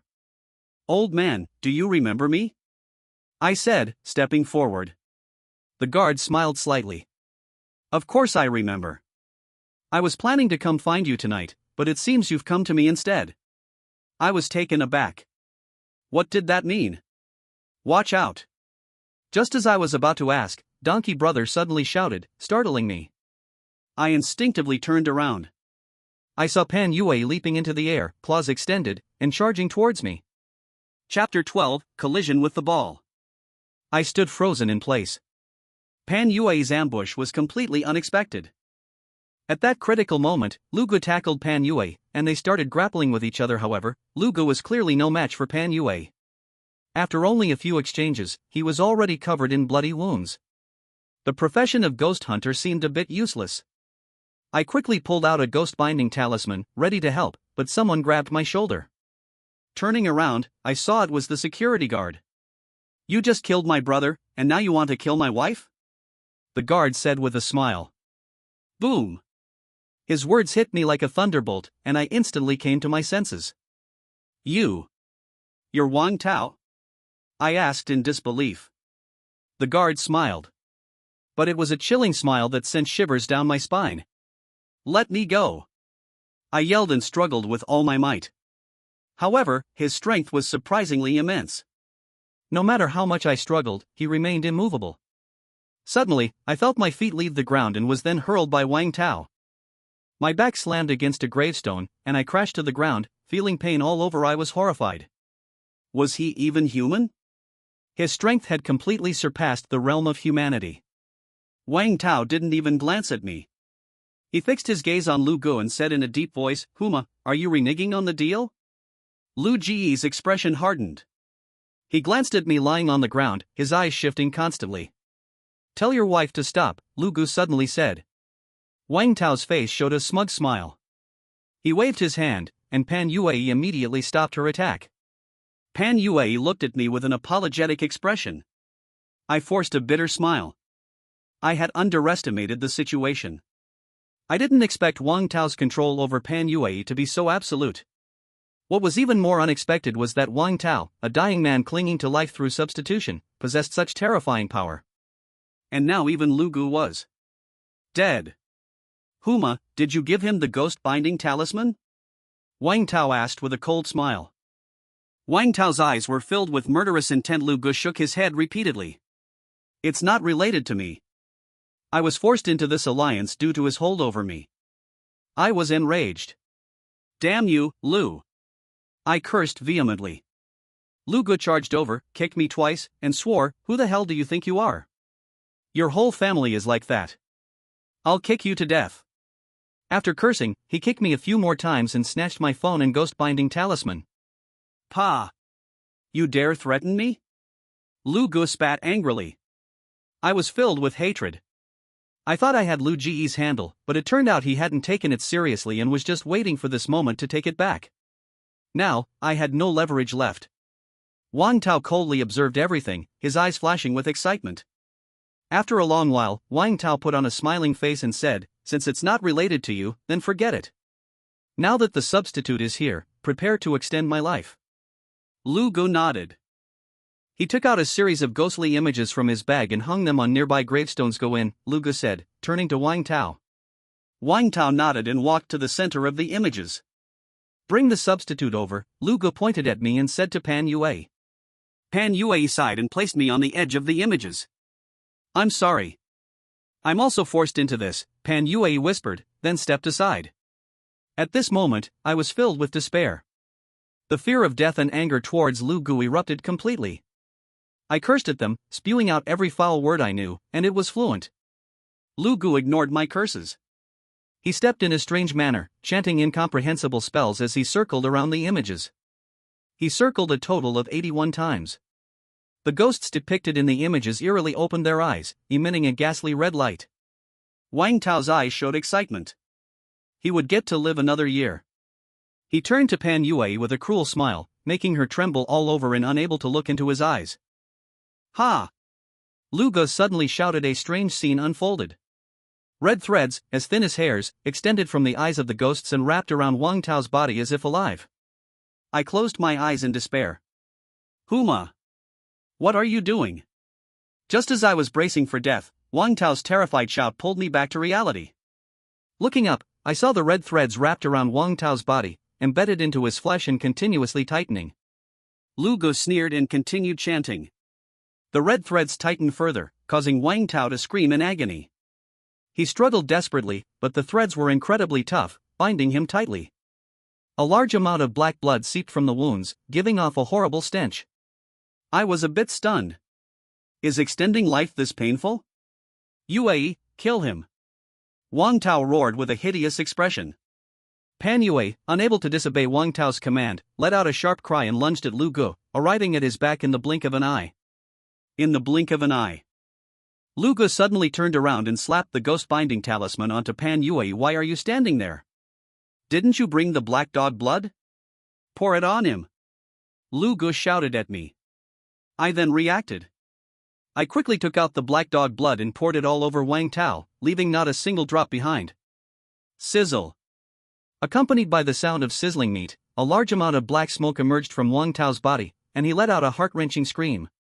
With the addition of the black dog blood, Wang Tao's body melted like wax, quickly turning into a foul-smelling puddle of blood, leaving no bones behind. Lu Gu did not slack off, retracting the red threads and causing the ghostly images to close their eyes once more. Everything returned to calm. Phew. After finishing all this, Lu Gu seemed exhausted, sitting on the ground and gasping for breath. We exchanged a glance and laughed together. He hadn't betrayed me. It had all been an act to gain Wang Tao's trust and deliver a fatal blow. Soft sobs were heard. Pan Yue, immobilized, was in tears, looking at the puddle of blood on the ground, her eyes filled with a mix of hatred and joy at regaining her freedom. I tore off the talisman. Pan Yue immediately threw herself into my arms, continuously expressing her gratitude. The softness against my chest made my heart flutter, and I chuckled. Miss Pan, do you play basketball? Pan Yue shook her head. Then why do you like to charge with the ball and hit people? I asked with a smile. Charge with the ball and hit people? Pan Yue initially didn't understand, but when she followed my gaze and looked down, she immediately realized. You. Pan Yue blushed with embarrassment and anger. You never change. Chapter 13, No Debts Between Us. Despite the twists and turns, things ended well. I no longer had to live in fear. Lu Gu, thank you, I said sincerely to Lu Gu. Don't mention it. Lu Gu handed me my phone and said in a gruff voice, I've done what I promised. Now it's your turn. I smiled slightly. I took the phone, deleted the saved video thoroughly, and even let him check it. Lu Gu, take my advice.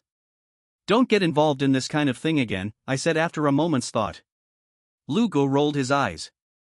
You don't understand anything. Lu Gu scowled and said, the substitutes I found for Wang Tao were all people who deserved to die. They committed all kinds of crimes but escaped legal punishment. I just gave them the punishment they deserved. That surprised me a bit. What about me? I asked, pointing to myself. I wasn't exactly a good person, but I didn't consider myself evil either. Lu Gu chuckled. You're different. Different? I was about to ask further, but Lu Gu waved his hand and said, I've broken the rules and need to lay low for a while. Don't look for me unless it's urgent. With that, he turned and left.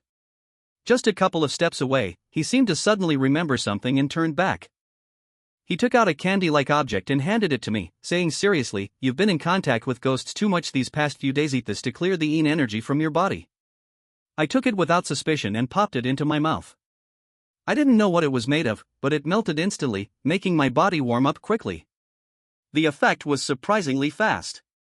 Aren't you afraid it's poison? Lu Gu asked. I laughed and said, you went through all this trouble to save me, then poison me? Are you crazy? Lu Gu smiled. But that smile still felt somewhat strange to me. He took the ghost-binding talisman from me and, while Pan Yue looked on in confusion, slapped it onto her. Huma, what are you doing? Pan Yue asked, puzzled. Lu Gu turned and left, waving his hand behind him. Zhang Yang, enjoy yourself. I frowned slightly. What exactly is this guy up to? Zhang Yang, take it off quickly, Pan Yue urged.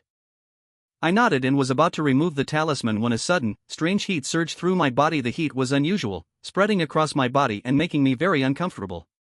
What's wrong with you? Pan Yue asked, puzzled. I looked at Pan Yue's stunning beauty and devilish figure, and an evil thought surged up, like a flood that couldn't be controlled. I struggled to hold it in. But I couldn't resist. The evil thought completely consumed me, and with a startled cry from Pan Yue, I tackled her to the ground. Half an hour later, the heat within me receded like a tide. Pan Yue lay on the ground with disheveled clothes, her face still flushed, and said coldly, take off the talisman. A deep sense of guilt overwhelmed me. I'm sorry, I don't know what got into me. I said as I removed the talisman from her. Pan Yue didn't say a word, silently dressing herself. This made me feel even more guilty. I admit I'm lustful and attracted to Pan Yue's beauty, but such things should be consensual. Forcing it is really low. It's not your fault. It must have been the medicine, Pan Yue said expressionlessly. I was stunned. recalling Lu Ji's parting words. Enjoy yourself. He even thoughtfully used the ghost binding talisman to immobilize Pan Yue, making it easier for me to do as I pleased. Father! I couldn't help but exclaim. Pan Yue's face turned cold. What did you just say? Beast, Huma is just a beast. I quickly corrected myself. Such nonsense, of course, Pan Yue didn't believe. She stared at me coldly for a long time, her eyes shifting constantly, sometimes hesitant, sometimes filled with murderous intent, making me shiver. After a long while, Pan Yue suddenly spoke, "You helped me regain my freedom. Consider what happened just now as repayment. From now on, we owe each other nothing." "Okay, no debts between us," I said, nodding vigorously. Pan Yue gave me one last deep look, then floated back to her gravestone and disappeared. I wiped the cold sweat from my forehead. My life was saved. By the time I got home, it was already 2 in the morning. Lying in bed, I couldn't sleep at all. The events of the past few days replayed in my mind like a slideshow. There really are ghosts in this world. And mysterious experts like Lu Gu and the lame master who can traverse the realms of life and death. As an ordinary person, surviving their hands was truly a stroke of luck. I shouldn't have any more dealings with such people in the future. When I woke up, it was already noon the next day. I felt achy all over, dizzy, and completely drained of energy, like I was suffering from a hangover. I quickly took a hot shower. I hoped it would help, but when I looked in the mirror, I was shocked. My face was pale, eyes hollow, bloodshot, and dark circles were almost on the floor. I could easily pass for a ghost in a horror movie without any makeup. Damn it! Just sleeping with a ghost once, and the aftereffects are so severe? Not only that, my body was covered in bruises, especially on my lower abdomen, where there was a bruise the size of a fist, very regular in shape, but much lighter in color than the others. Damn Lu Gu, hitting so hard. I cursed fiercely and put on the ghost binding talisman as I headed downstairs to eat, then made my way to the West Stone Street overpass. The lame master was still scratching his foot as usual. Lame master. I greeted from a distance, and the lame master straightened up immediately when he saw me. Stop pretending. It's me, I said curtly. The lame master looked puzzled. Forgive me, but I don't recognize you. Who are you? It's me. Zhang Yang. Give me your ghost binding talisman, I said, slapping the talisman on the table. Damn. The lame master was startled. What happened to you? Before I could speak, the lame master examined me closely, checking my tongue and pulse, his expression growing increasingly serious. Unbutton your clothes, he said decisively. I was frightened by his expression and quickly lifted my shirt. When he saw the bruise on my abdomen, his face fell, and he sighed, It's over. What's over?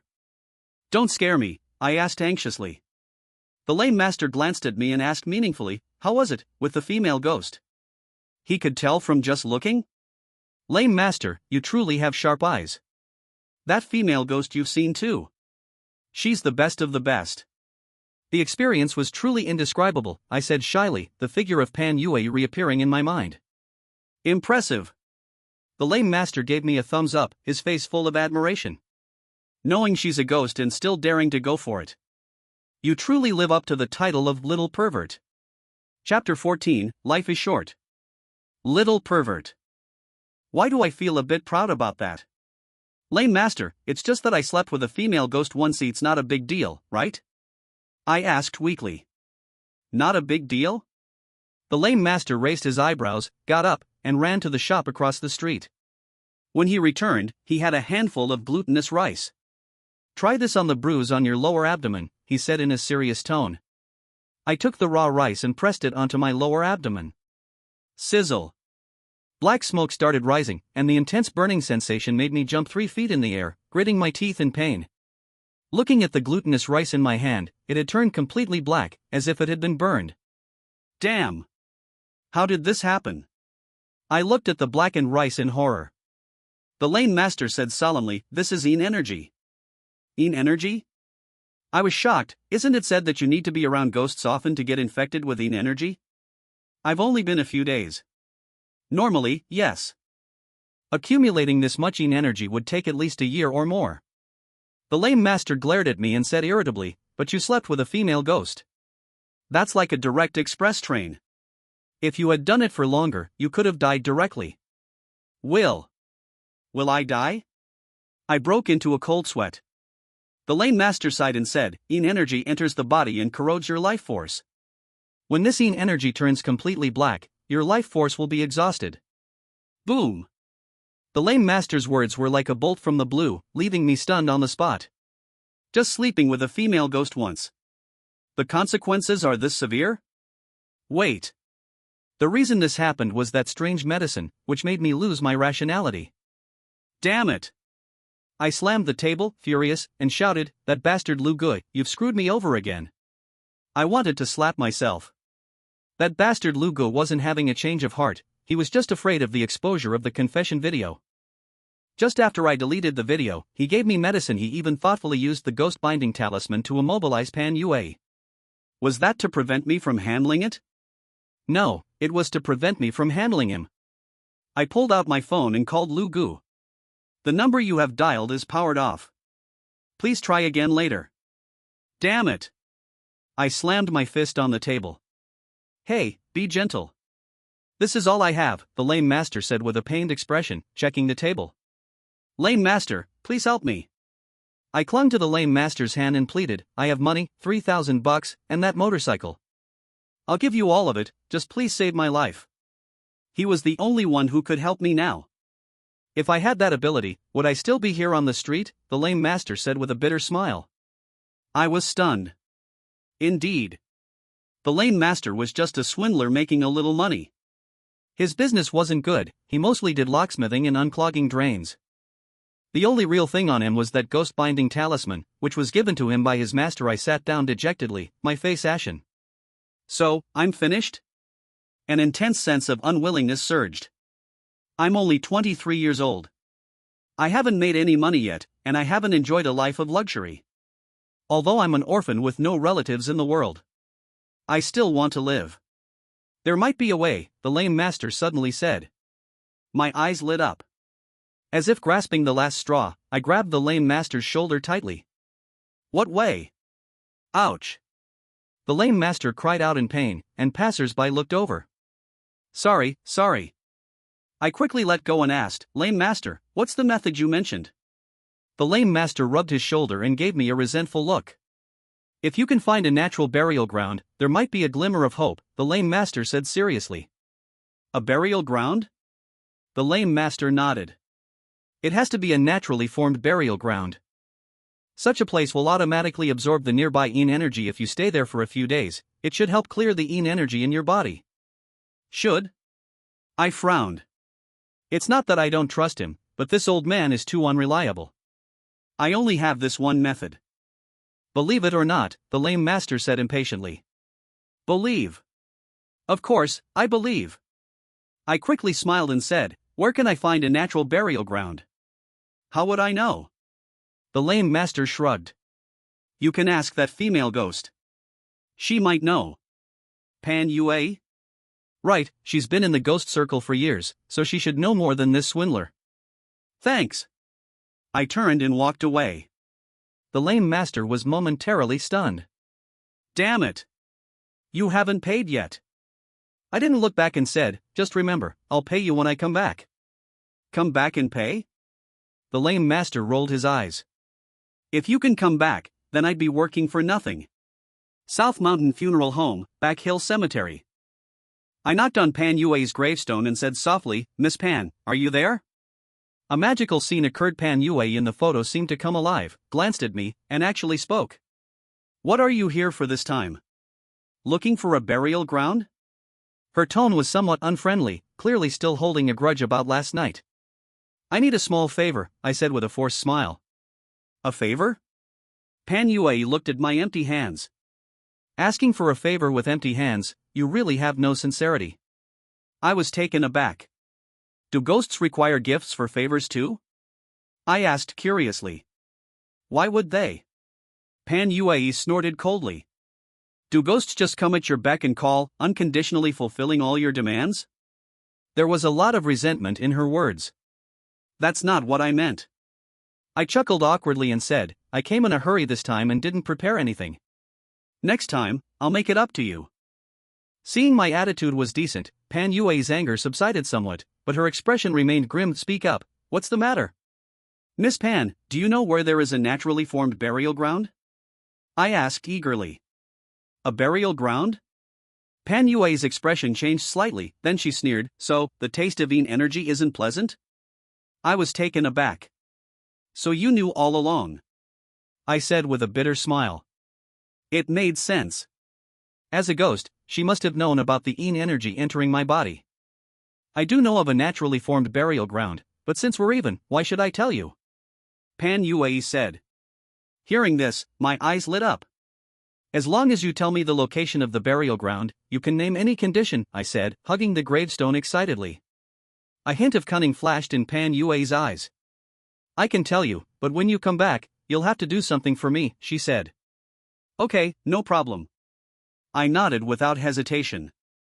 Right now, nothing is more important than staying alive. Passers-by nearby saw me talking while hugging a gravestone and said with a look of disbelief, isn't this person a bit crazy? Chapter 15 Yin Chi Attack. Back to the rental house. I packed my luggage and prepared to leave. Pan Yue told me that there is a natural corpse raising ground in Luan County, which is more than 100 kilometers away from Binhai City. There is a Hong'an mountain, which is very familiar with the place. I was quite surprised when I first heard about this place. Because the orphanage where I lived when I was a child was in Luan County, and I didn't leave until I was an adult. I am very familiar with it. This time I can stop by and take a look. Just as I was about to go out, a chill suddenly swept over my body. The next second, I fell straight down. Cold. It was as if I was in ice water. The cold pierced my skin, passed through my flesh and blood, and reached deep into my bone marrow. My whole body was shaking uncontrollably. I could clearly feel that the chill spread from my lower abdomen to my whole body. I lifted my clothes with trembling. I was stunned. The color of the Yin Chi was obviously much darker. What was even more exaggerated was that wisps of black smoke spread out from my abdomen, like tentacles baring their teeth and claws. I just felt colder and colder. Even my consciousness became blurred. I only lasted half a minute before my eyes went dark and I completely lost consciousness. When I woke up, it was dark outside. The biting cold had disappeared. I looked at the Yin Chi in my lower abdomen and smiled bitterly. The color became darker. At this moment, I couldn't muster a bit of strength. I tried my best to climb onto the sofa, sweating profusely. My eyelids seemed to weigh 1,000 pounds, and I fell asleep again without knowing it. When I woke up again, it was already noon the next day. My body recovered a lot, but I just couldn't use my strength. To sum it up, there is only one word: weak. I ate something casually, filled up the motorcycle with gas, and set off directly. I now urgently want to clear the Yin Chi in my body.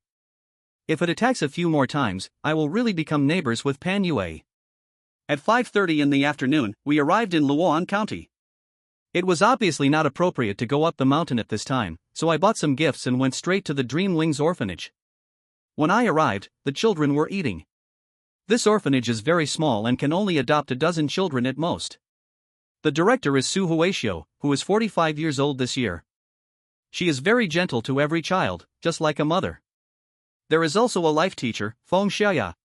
When I was 12 years old, Feng Xiaoya, who had just turned 20, joined the orphanage. We all called her Sister Xiaoya. Feng Xiaoya is not only beautiful, but also has a great figure. At that time, the boys in the orphanage said that they would marry Sister Xiaoya when they grow up.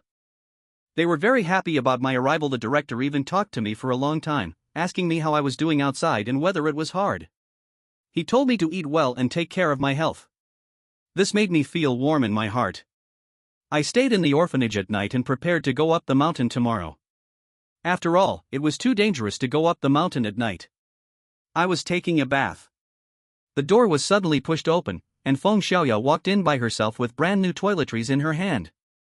I was stunned. Zhang Yang, I put the toiletries here for you. Feng Xiaoya said as she put the toiletries in place one by one, then walked directly into the shower room and put the shampoo and shower gel where I could reach them. The shower room was very small. Feng Xiaoya squeezed in forcefully, and her proud weapons bounced on my arms twice. In an instant, I reacted. I quickly covered my body and said with a blushing face, Sister Xiaoya, why did you come in without knocking? I don't know if Feng Xiaoya saw it. Why are you shy with me? Feng Xiaoya smiled and said, "Have you forgotten that you broke your leg when you climbed a tree when you were a child? I bathed you for a month. What on your body have I not seen?" Hearing the embarrassing things from childhood, my face became even redder. That was when I was a child. I am grown up now, I retorted. Feng Xiaoya smiled, and suddenly saw the bruises on my body. Her face changed immediately. "What happened to you? Did you fight with someone? Let me see." She was about to start. How could I dare to let her touch me? I blushed and said, "Sister Xiaoya, can you wait until I finish my shower?" Feng Xiaoya was stunned for a moment. Seeing that I was holding my lower body tightly, she seemed to understand something, and her face turned slightly red. "Okay, wait until you finish your shower, I'll help you apply some medicinal wine." I secretly breathed a sigh of relief. Feng Xiaoya walked to the bathroom door and suddenly said meaningfully, "Our Zhang Yang has really grown up." I was stunned. Is she talking about my age, or? After taking a shower with my imagination, when I came out, I found Feng Xiaoya sitting on my bed with a bottle of bruise wine in her hand. Are you serious? Feng Xiaoya patted the mattress. "Come here." No need. I scratched my head and said, "Hurry up." Feng Xiaoya pretended to be angry. I had no choice but to sit down beside her. Looking at the bruises on my body, Feng Xiaoya's face was full of heartache.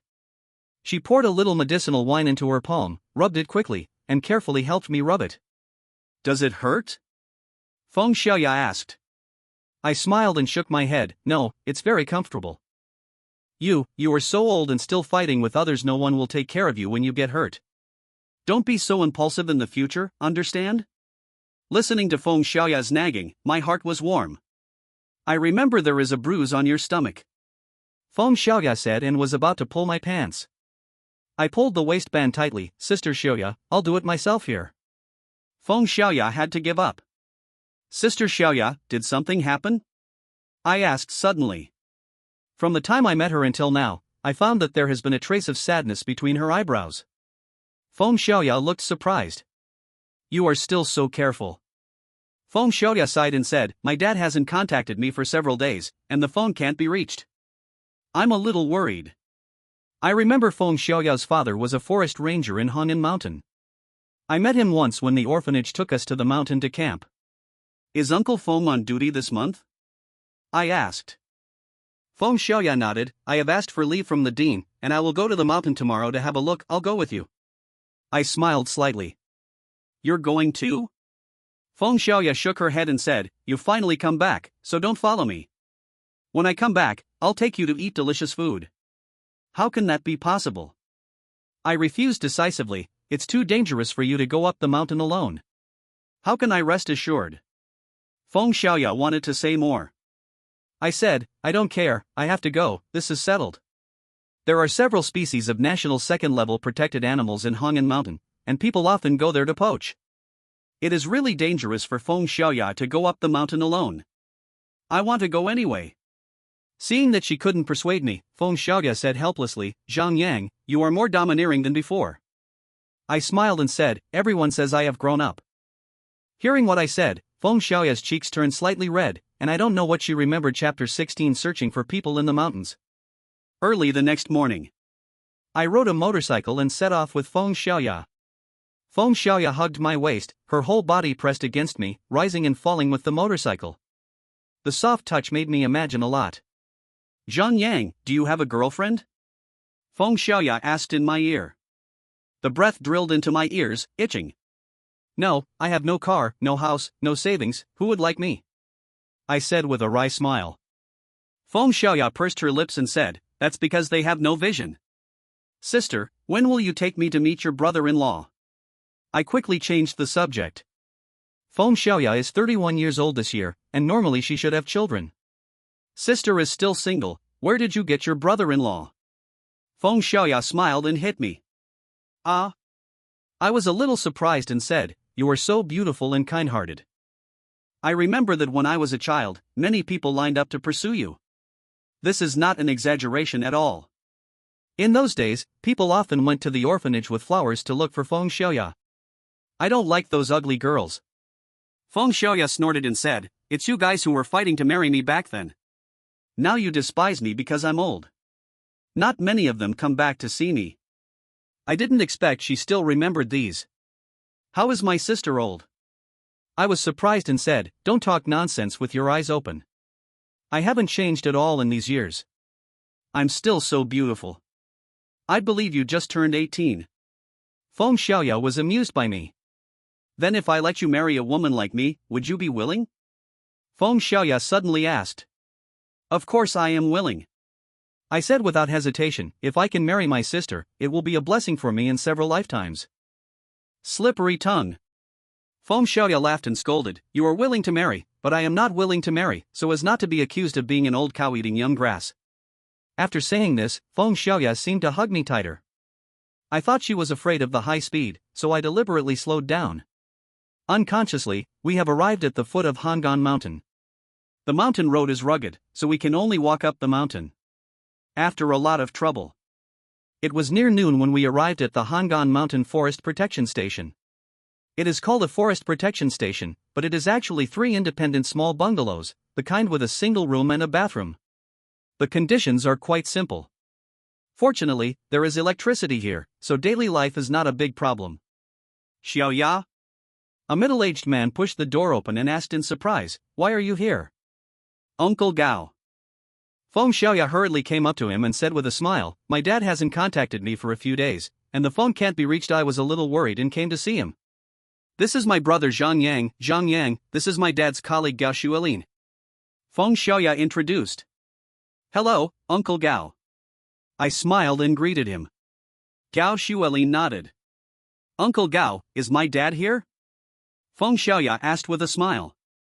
A trace of panic flashed in Gao Shuelin's eyes, come in and talk. I frowned slightly, afraid that something really happened. There was another person in the room, who looked to be in his early 30s, dark and thin, grinning at us, revealing a mouthful of yellow teeth from smoke. They were eating, and there was a hot pot on the table. Uncle Gao, where is my dad?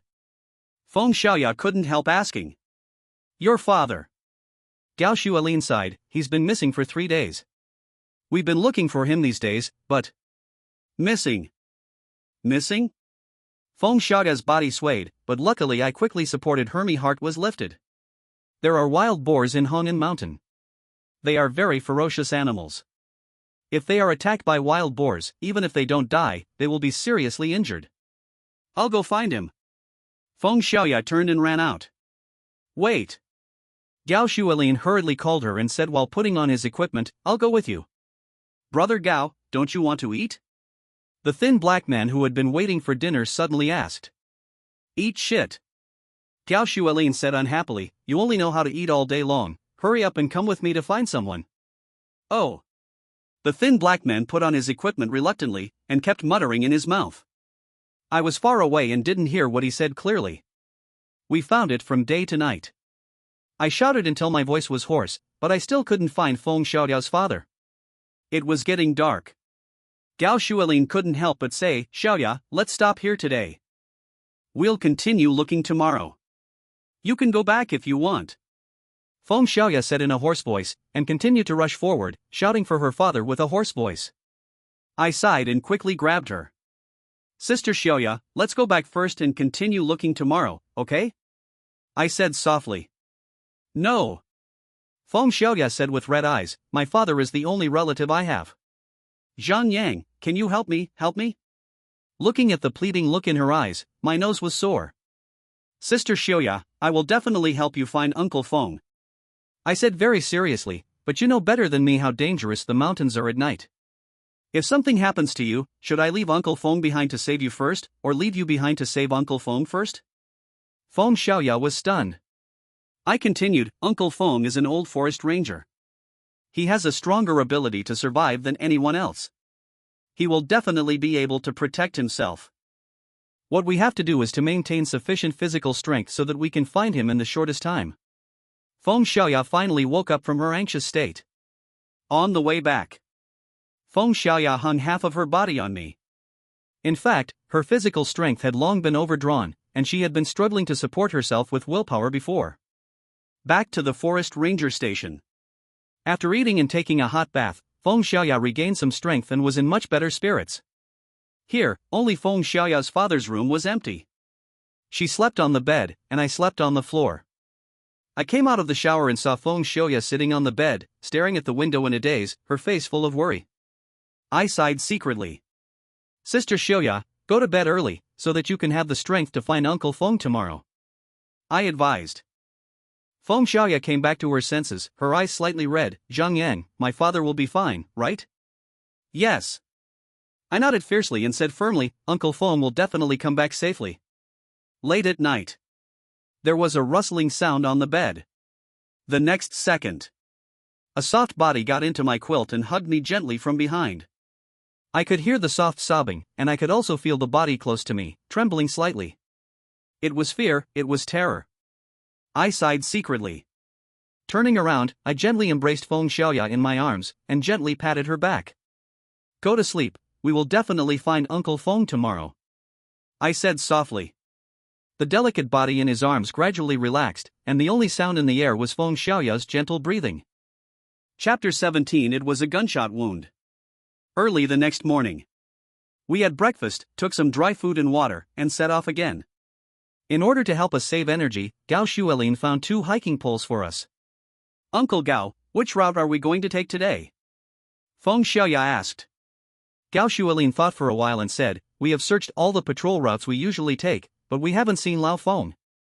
To be honest, I don't know where to look for him. What should we do? Feng Xiaoya panicked when she heard it. The dark and thin man smiled and showed a mouthful of yellow teeth. What else can we do? It's like looking for a needle in a haystack. Try your luck. Zhou Hu. Gao Xuelin glared at him, if you can't speak, shut up. Zhou Hu pursed his lips and stopped talking.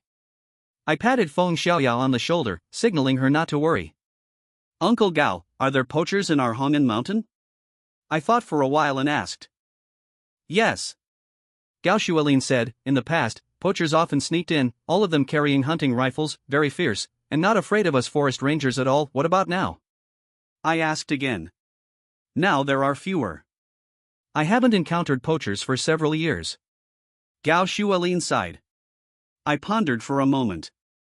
Suppose.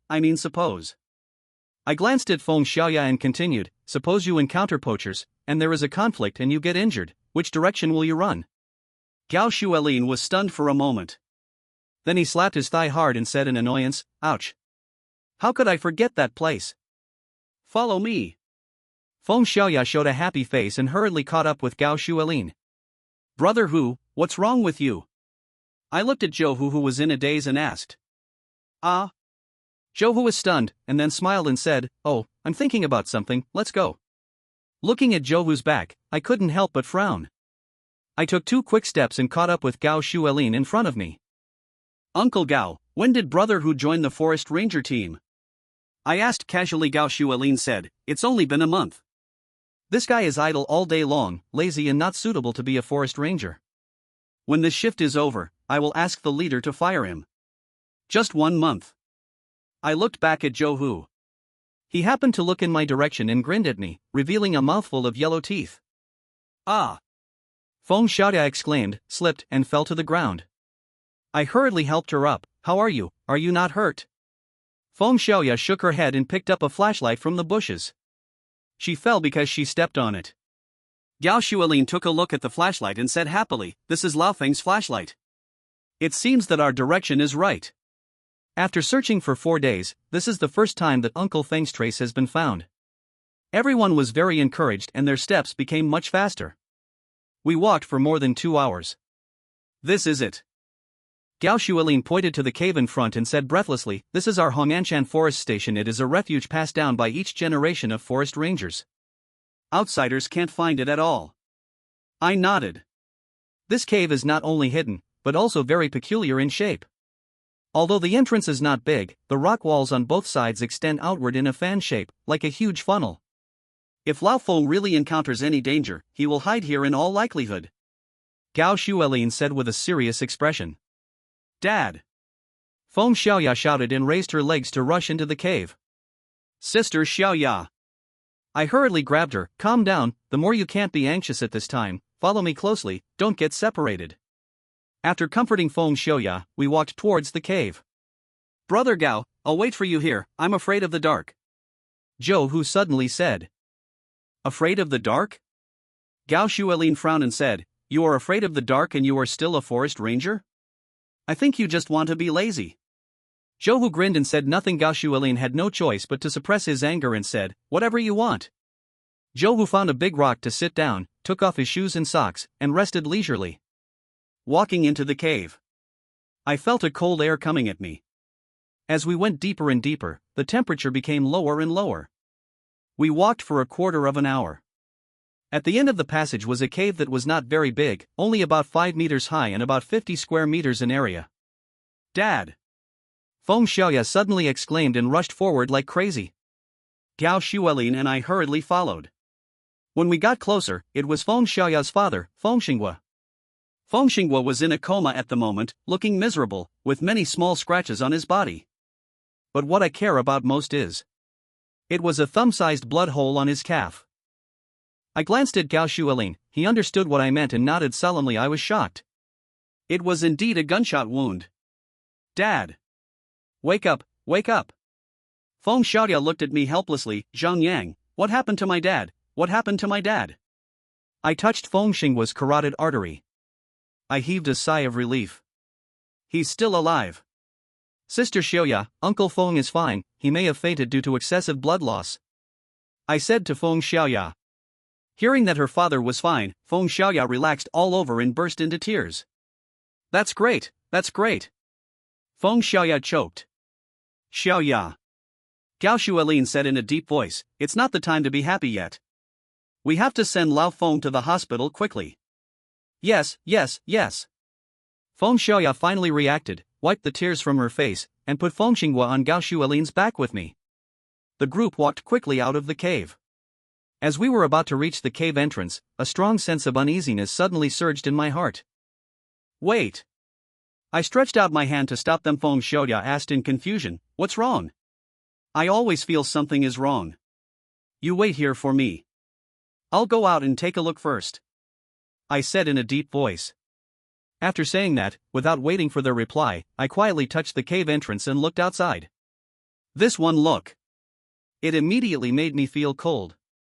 Outside Shandong. In addition to Zhou Hu, there were 3 more sloppy men who were talking to Zhou Hu. The most terrible thing was that each of them carried a shotgun. Damn, we finally found it. Huzi, you did a good job. I'll give you an extra 10% this time. One of the burly bald men patted Zhou Hu on the shoulder and said. Zhou Hu's eyes lit up and he said excitedly, Thank you, boss. Boss, how do we deal with those people? The one-eyed man beside him asked in a deep voice. How do we deal with them? The bald man showed a cruel smile and said coldly, Kill all the men. As for the women, of course we will go together. Ha ha ha. Several people laughed in unison, and the laughter was extremely obscene. Chapter 18 being blocked in the cave. I broke into a cold sweat. If we walked out of the cave directly, we would have been beaten into a sieve by now. I hurried back the same way. Feng Xiaoya paced back and forth anxiously. If she hadn't trusted me, she would have taken Feng Xinghua out long ago. Seeing me coming back, she hurried over to me, Zhang Yang. I didn't care about Feng Xiaoya. I looked at Gao Shuelin and asked, Uncle Gao, is there any other exit in this cave? I don't know. Gao Shuelin shook his head and said, This is my first time here too. My heart sank. This is troublesome, the space inside the cave is limited, and the other party has a hunting rifle. Once we encounter them, we will definitely die. Seeing that I was silent, Feng Xiaoya asked anxiously, Zhang Yang, what happened? I glanced at her. The group that injured Uncle Feng is just outside the cave. I said with a serious expression. Both of them were shocked. Impossible. Gao Shuelin asked doubtfully, Zhou Hu is outside. If there is any situation, he will definitely warn. Zhou Hu. I sneered, Zhou Hu is in the same group with them. Gao Shuelin was stunned when he heard this, his face full of disbelief, and then he was furious, this bastard, I should not have invited him in earlier. Then what should we do? Feng Xiaoya asked anxiously. We can only retreat back to the cave first. I said in a deep voice, let's see if there is any other way out of the cave. What if there is not? I took a deep breath and said solemnly, then we can only fight desperately. With the help of the darkness in the cave, we may be able to kill our way out. Hearing what I said, the faces of the two people became extremely ugly. Especially Feng Xiaoya. She knew very well that if she fell into the hands of this group of desperate people, she would be worse than death. We returned to the cave. Put Feng Xinghua on the ground and look for other ways out separately, but the result disappointed us greatly. Let alone say it, we didn't even find a crack. Day. A faint sound of footsteps came. My face changed drastically, and the group of people came in. Feng Xiaoya's face was pale, her eyes were full of despair, and her body was trembling with fear. Gao Xuelin was not much better. Although he looked calm, the despair in his eyes had completely betrayed him. Cold weapons versus hot weapons. The ending is predictable. What's more, we only have a few rusty shovels in our hands. Zhang Yang. What? What's wrong? My voice trembled a little. Don't let me fall into their hands. I was shocked and understood the meaning of this sentence in an instant. I looked at her in disbelief, wanting to say a few words of encouragement, but I couldn't say it. Xiaoya. A weak voice suddenly sounded. It was Feng Xinghua who woke up. Feng Xiaoya ran over in a hurry, tearfully saying, "Dad, you finally woke up, I was so scared." My heart moved.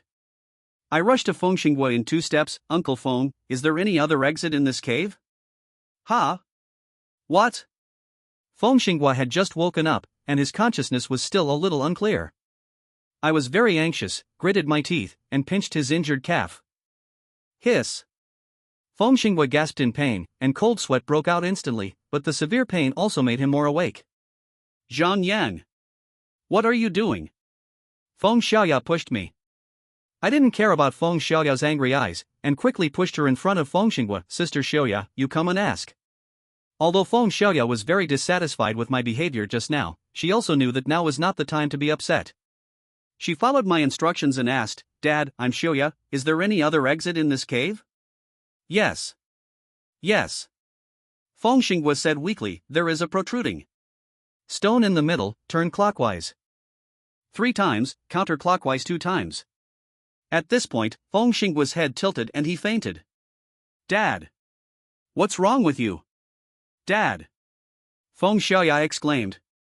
I quickly ran to the middle of the cave, holding a flashlight and carefully searching, and finally let me find the protruding stone. Turn clockwise 3 times, counterclockwise 2 times. Click! A crisp sound came, as if a lock was opened. I quickly stepped back a few steps. I saw that the place where I was originally standing actually collapsed directly, revealing a step extending to the bottom. Ha! A gust of cold wind rushed out from below, instantly lowering the temperature in the cave by several degrees. I was ecstatic. "Hurry! There is a way out here!" I shouted hurriedly. Carrying Feng Xinghua on my back, several people immediately filed in. The steps under our feet were surprisingly long, extending all the way underground. We walked for a full 20 minutes, and finally there was light in front of us. We thought it was the exit, so we hurriedly quickened our pace. It turned out to be a bigger cave. This cave was much larger than the one above, estimated to be the size of 2 basketball courts. There was no light source in the cave, but strangely, the scene inside was extremely clear, as if it were daytime. But what shocked me the most? It was a mahogany coffin in the center of the cave. A large amount of black smoke was suspended above the coffin, forming a small vortex, which continuously gathered into the central mahogany coffin. In addition, there were many boxes stacked in the corners of the cave, some of which were open, revealing the gold and silver jewelry inside. After seeing these things, I finally understood the real purpose of the group of people outside. They are not poachers, but a group of tomb robbers. I said that in today's society, even if you go into the mountains to hunt national protected animals, you don't have to kill people. It turns out that they are here for these burial objects. What is this place? Feng Xiaoya said in horror. No wonder she was scared. The scene in front of me is too weird, completely beyond the scope of normal people's understanding. But I seem to know where this place is. If nothing unexpected happens, this should be the corpse-raising ground. The black smoke in the air should be the yin qi absorbed from the outside by the corpse-raising ground, and the corpse in the coffin is the corpse raised here. There is an exit there, Gao Xuelin said in surprise. I looked in the direction of his finger. A hole with a diameter of only half a meter. This I was speechless. It should be a ventilation hole. I looked around. Except for this ventilation hole, there is no other exit in the cave. There was no choice but to crawl in. I hoped this hole could lead to the outside. Gao Shuilin tied the rope around his waist and the other end around Feng Xinghua, dragging him forward. Sister Xiaoya, you go first. Feng Xiaoya nodded and leaned over to crawl in. Click. Just as I was about to crawl in, I suddenly heard a crisp sound, exactly the same as the sound of the mechanism above. Bang! A large rock fell down and directly blocked the vent. I looked ashen. It was over. Chapter 19: The Corpse in the Coffin. Fuck! I was so angry that I jumped up and down. Just as I was about to enter the cave was blocked by something. Is there anyone more unlucky than me in the world? I should have thought of it long ago. This tomb is not only hidden, but also very ingeniously designed. The cemetery is divided into two layers, the upper layer is a decoy, and the lower layer is the real tomb. There is also a clever mechanism at the entrance. With such a painstaking arrangement, how could they not tamper with the vents? What if the tomb robbers crawl in through the vents? Too stupid. I said angrily, I should have reminded them. Boss, there is light ahead.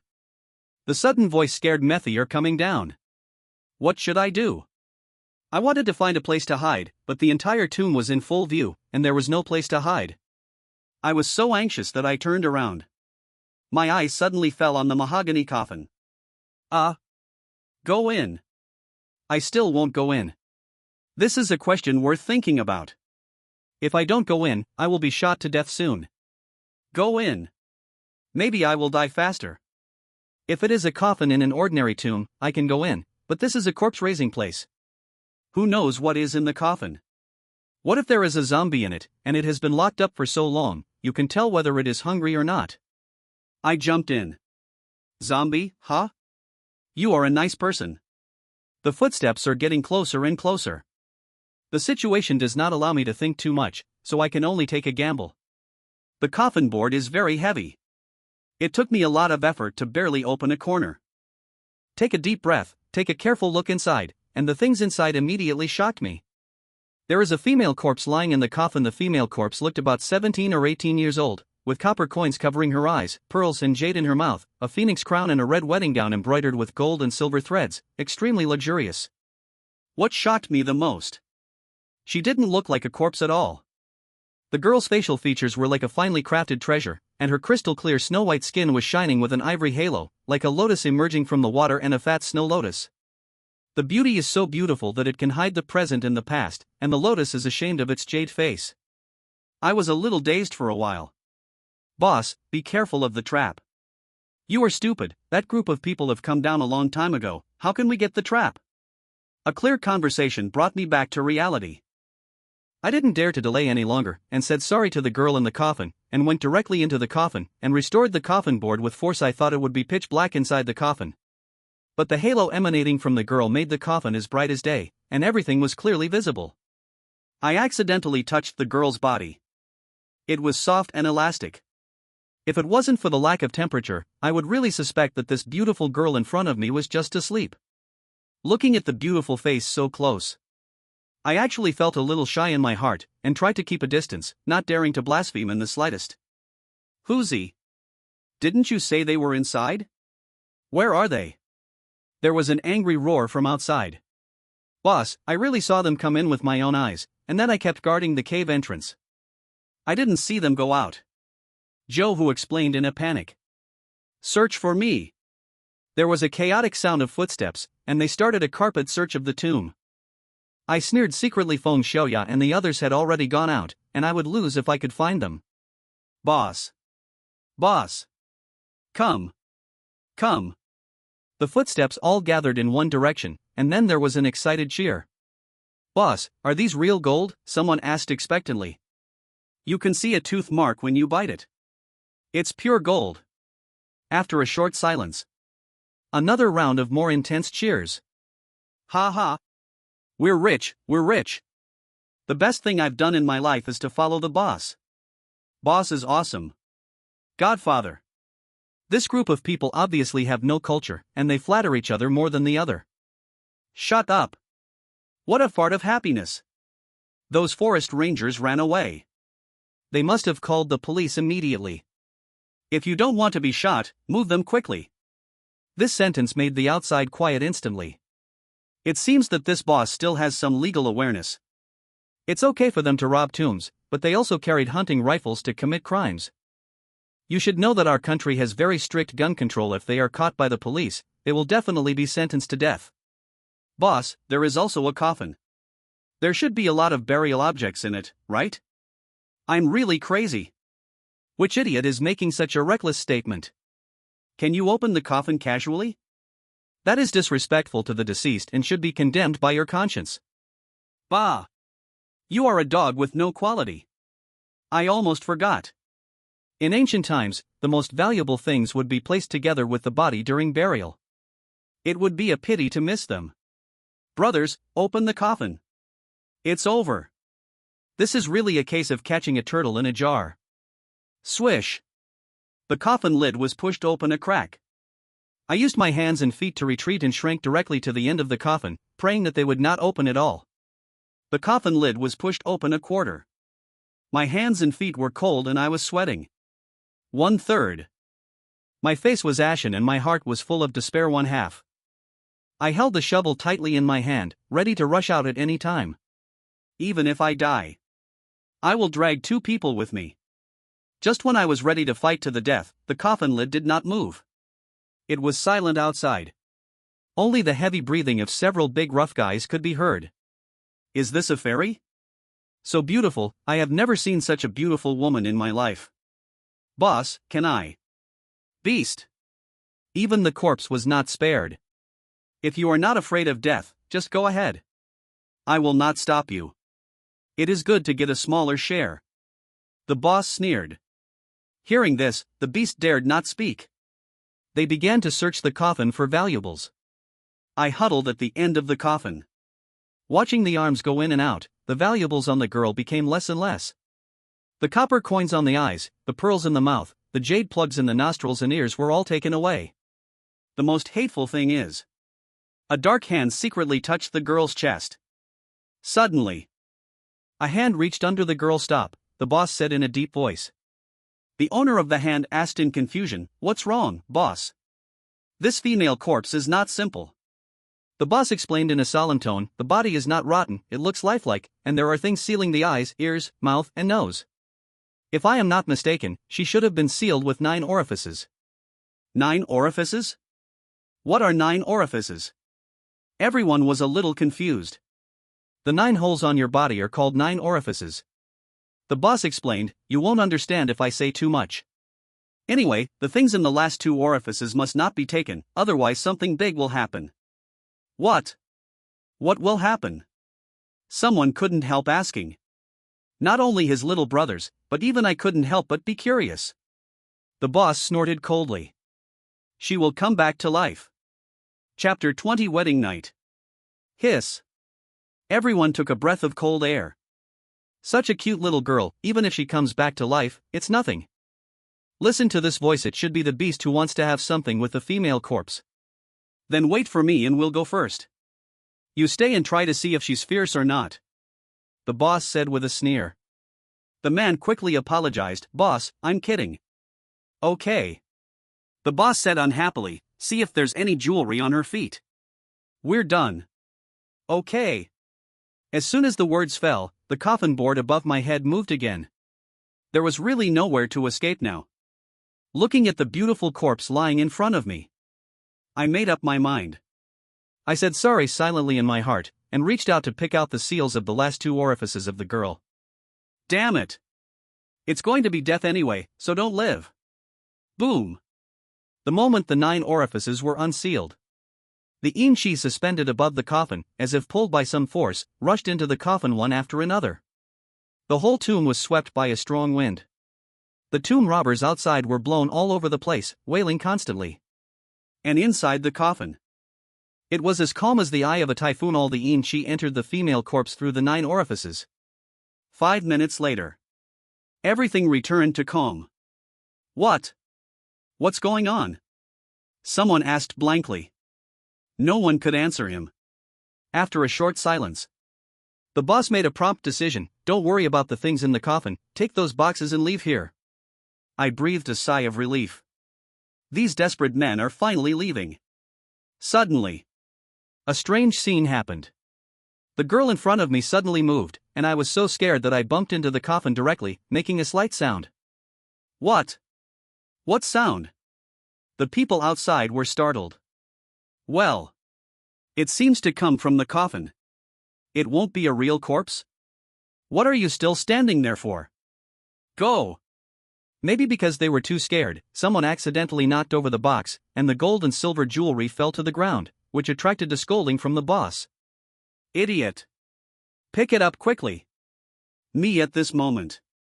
I covered my mouth and nose with both hands, not even daring to breathe because of the girl in the coffin. I sat up. My hair stood on end, a chill ran down my spine and rushed to my head, cold sweat broke out.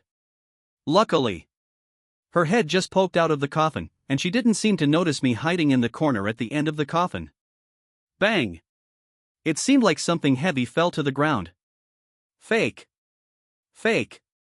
Fake! Fuck! The boss cursed, it's time, and you're still singing rap. Fake!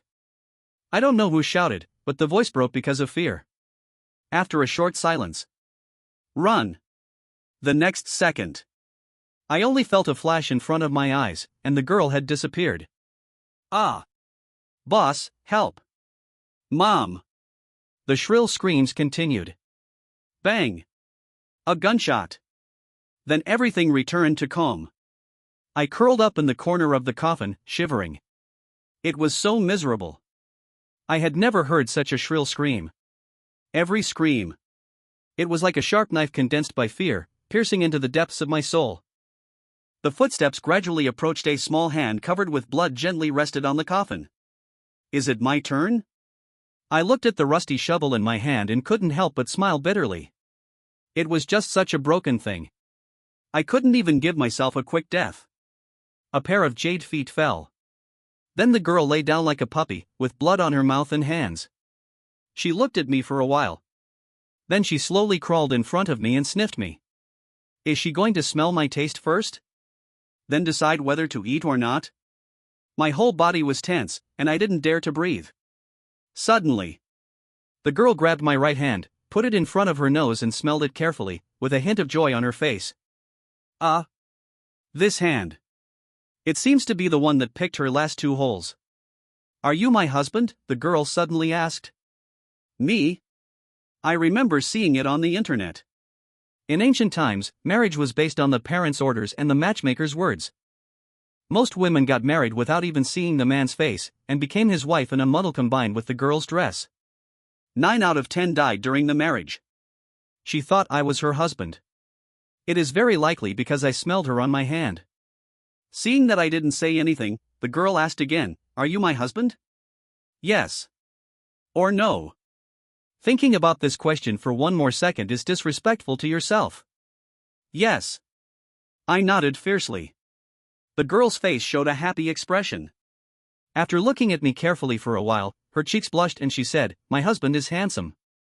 I thank you. You are also beautiful. I stuttered. The girl's cheeks became redder, and her posture and behavior became a little awkward. And I was like a piece of wood. Seeing that I was unmoved, the girl mustered up her courage, approached carefully, and began to take off my clothes. What are you doing? I was shocked. The girl's face was so red that it was about to drip blood. She leaned her head against her head and said in a voice as soft as a mosquito, Since you and I are married, today is our wedding night. At the end, she almost lost her voice. Bridal chamber? I was stunned. I was scared to death, and you were actually greedy for my body? Didn't you see that your hands were covered in blood? How to make a hole? Is it okay not to make a hole? I asked tentatively. Hearing this, the girl's eyes immediately turned red. But what did I do wrong to upset my husband? The girl said helplessly. Looking at her pitiful appearance, I felt sorry for her. That's not what I meant. I explained, we just met again, and the environment here is not good. Why don't we do it another day? Hearing what I said, the nervous expression on the girl's face eased a lot. But The girl said with a worried look, my husband was eroded by yin chi in order to save me. If he can't get rid of it in time, he may not have much time left. I was shocked when I heard it. I quickly lifted up my clothes and took a look, and I broke out in a cold sweat. The yin chi in my lower abdomen had become as black as ink, and it was only one step away from pure black. How could this happen? I murmured to myself, looking ashen. Isn't this too fast? Don't be afraid, my husband. The girl smiled and said, I'm not afraid of yin chi. As long as I transfer the yin chi into my body, my husband will be safe. I was happy when I heard it. How to transfer? I asked hurriedly. The girl's cheeks turned red again, and she said shyly, the cave. The bridal chamber. Fuck. After all, it still has to be a cave? I'm going all out. What bad environment, what blood on the hands, what corpses on the ground. All go to hell. Anything is trivial in the face of life and death. Come on, come on. Dong dong dong. Chapter 21 Marrow Cleansing and Bone Removal. 40 minutes later. Ha! I breathed a sigh of relief. Although the girl was a female corpse, except for the cold body, she was almost the same as a normal person. Instead, it had a different flavor. The yin chi on the lower abdomen had disappeared. The whole person became refreshed. Husband, I am very happy. The girl said softly. The girl nestled in my arms, the blush on her face had not faded, and her eyes were full of affection. My damn charm. What's your name? I asked with a smile. The girl's body trembled. Husband. Forgot my name? The girl said in disbelief. Tears rolled in her eyes. Of course not. I said without hesitation, I was affected by the yin chi, and my memory is a little confused. So that's it. The girl suddenly realized, husband is immortal after all, and being invaded by so much yin chi does have a great impact on the body. Ha! The CPU almost burned out. My last name is Gu, my name is Wan Qing, my husband, please don't forget it again. The girl said seriously. Gu Wan Qing. I smiled and said, gentle, beautiful, and unworldly, what a good name. Gu Wan Qing smiled happily. What is your name in this life? Gu Wan Qing blinked her big watery eyes and asked expectantly. If it were before, I would definitely sneer at reincarnation. It's different now. After witnessing so many bizarre events, my original worldview has collapsed. My name is Zhang Yang. I said with a smile. Zhang Yang. Gu Wanqing smiled like a flower, I remember it. My husband, I'm leaving. Gu Wanqing said suddenly. Ah. I was stunned when I heard it, where are you going? Why are you leaving all of a sudden? I am a corpse. Gu Wanqing sighed and said, I can't stay with my husband forever, otherwise I will hurt him. I'm not afraid. I hugged her tightly, you are not allowed to go anywhere, just stay by my side. Gu Wanqing's eyes were full of emotion. My husband loves me, and I am happy, but I can't hurt my husband. Although Gu Wanqing was reluctant, she still said firmly, I will find a way to become a human. As long as I can become a human, I can stay with my husband forever. It can be seen. Gu Wanqing has made up her mind. Looking at the sincerity and reluctance in her eyes, I endured it again and again. Sorry. I really couldn't help it. More than half an hour passed. The friendship and reluctance in Gu Wanqing's eyes became stronger. She knew it in her heart. If this goes on, she really can't leave. Husband, wait for me for a while. Gu Wanqing put on her clothes and jumped out of the coffin, and then there was a clanging sound. It seemed that she was looking for something. After a while, Gu Wanqing came back with a jade box. Husband, this is for you. Gu Wanqing handed the jade box to me as if she was offering a treasure. I opened it and took a look. What is this? I asked curiously. Pills. Without waiting for me to ask, Gu Wanqing stuffed the pills into my mouth. The pills melted in my mouth. The liquid medicine was like a mellow liquor, making my body instantly hot. Then, a strong sense of sleepiness came over me. In a daze, husband, wait for me to come back. Gu Wanqing kissed me affectionately. When she turned around, a few drops of crystal tears fell on my face. I don't know how long it took. I gradually woke up. It was pitch black all around. I reached out and touched it. I should still be in the coffin. It was just that the coffin lid was closed again. Fuck. Why is it so smelly? The disgusting fishy smell hit me in the face, like fermented shit. This smell. It was too fucking addictive. My body was also sticky and extremely uncomfortable. Could it be that Gu Wanqing was afraid that I would be taken away by wild animals, so she deliberately smeared shit on me? It tasted a bit strong. No. I couldn't stand it. I did a bench press on the spot. Unexpectedly, the coffin lid flew out directly, rotated several times in the air, and fell heavily to the ground. What happened? I was stunned. I knew better than anyone how heavy the coffin lid was. Without the combined efforts of several strong men, it could not be lifted at all. When did my strength become so strong? I looked at my hands. You don't know until you see it, and you will be shocked when you see it. My body was covered with black mud, which was extremely sticky and exuded a disgusting smell. Drug. I said in disbelief. It won't be like in martial arts novels, washing the marrow and cutting the bones, right? I quickly tried it with the coffin board. Wow. I easily lifted the coffin board weighing hundreds of pounds above my head. Awesome. I was ecstatic. I was just about to try something else. The corpses of the tomb robbers suddenly came into view. Ugh. My stomach was churning, and the strong discomfort made me vomit directly. The ground was full of broken limbs and blood everywhere. Broken arms and legs. Those were relatively intact. That Joe Who. It was directly cut into two pieces. He should not have died immediately at that time. He crawled to the cave entrance with his hands, and his intestines were dragged far away, leaving a long bloodstain on the ground. And their boss. The head was gone. If he wasn't so big, I wouldn't have recognized him. Ha! I wiped the corner of my mouth, and I couldn't help but feel scared. If it wasn't for that scratch at the critical moment. My fate should be similar to theirs. Several boxes were overturned, and various funerary objects were scattered all over the floor, but most of them were still in their original positions. I was a little worried. I couldn't take so many things away by myself. What if the police found out? Thinking of this, I was stunned. It's been so long. Feng Xiaoya must have called the police, and maybe she has brought the police here. Once the tomb is exposed, all the gold, silver, and jewelry on the floor must be handed over. No. Absolutely not. Funerary objects are funeral objects. Dowry is dowry, they must not be confused. In order to deceive the world and make it look real, I lifted the mahogany coffin to the fake tomb on the upper floor. Then I closed the tunnel. I ran out of the cave without stopping. I walked back according to my memory. Just as I thought, I ran into Feng Xiaoya and Gao Shuelin, who looked anxious halfway. 5 or 6 armed policemen followed them. Stop. My sudden appearance startled them, and one of the policemen shouted loudly. Then they all took out their pistols and pointed them at me. Raise your hands. Another shout, like thunder. I quickly raised my hands.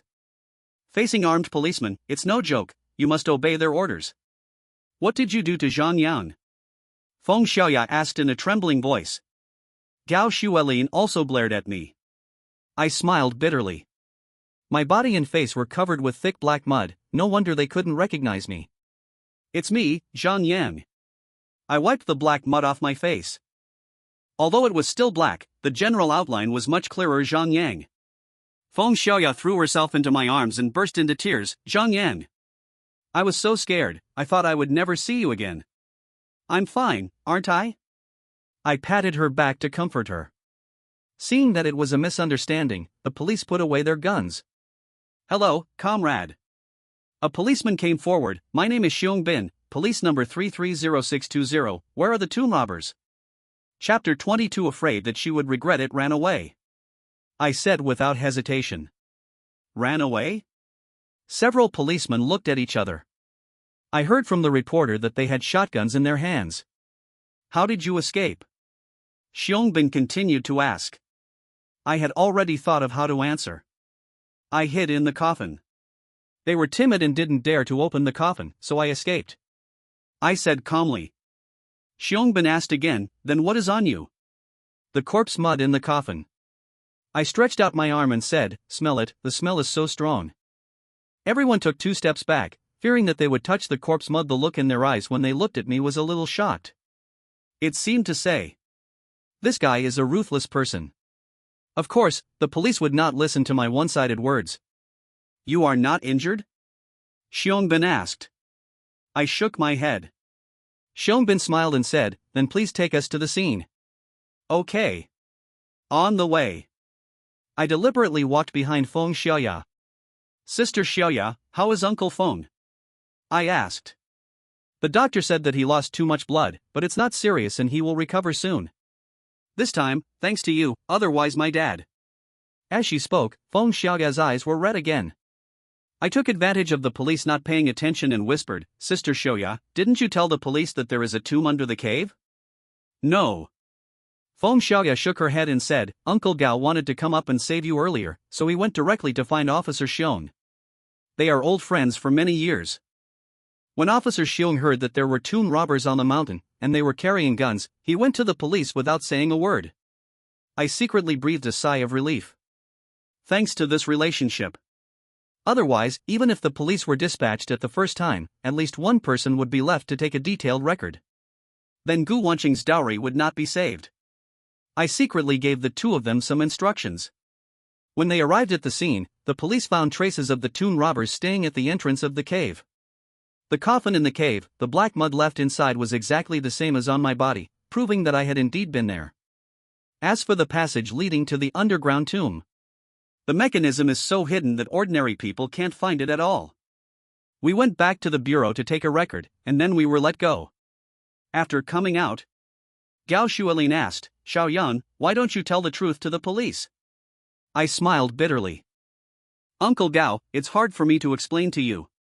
I organized my words and said, "I can only tell you that something terrible happened in the tomb. All the tomb robbers are dead. If the tomb is opened again and the things inside run out, I don't know how many people will die. Wanqing, I'm sorry. In order to protect your dowry, you have to take the blame. So that's how it is." Gao Shualin's eyes were filled with horror. "I have long felt that the tomb was wrong, the coffin, the black smoke. You are right, it is better to be buried deep underground forever in such a place." You believe it now?" The 3 of them broke up at the gate of the police station. Gao Shualin went back to the mountain to work, Feng Xiaoya went to the hospital to take care of her father, and I went directly back to the orphanage. On the way back, I have a good experience of what it means to be despised by everyone. The smell on me is too strong. The people following me were vomiting non-stop. Those with poor tolerance knelt on the curb and vomited non-stop. Many people wanted to catch up with me and beat me, vomiting while chasing me. The scene was very spectacular. Back to the orphanage.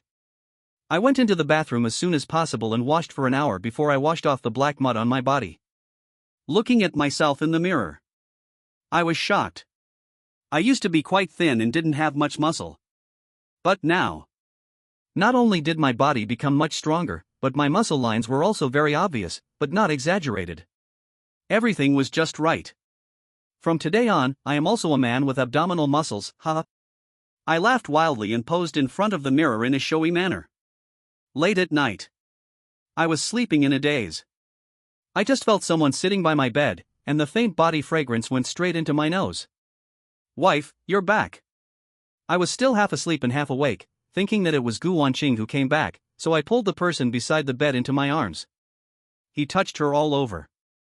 The person in my arms was breathing heavier, and I could vaguely feel that she was blocking my hands, but how could she be stronger than me?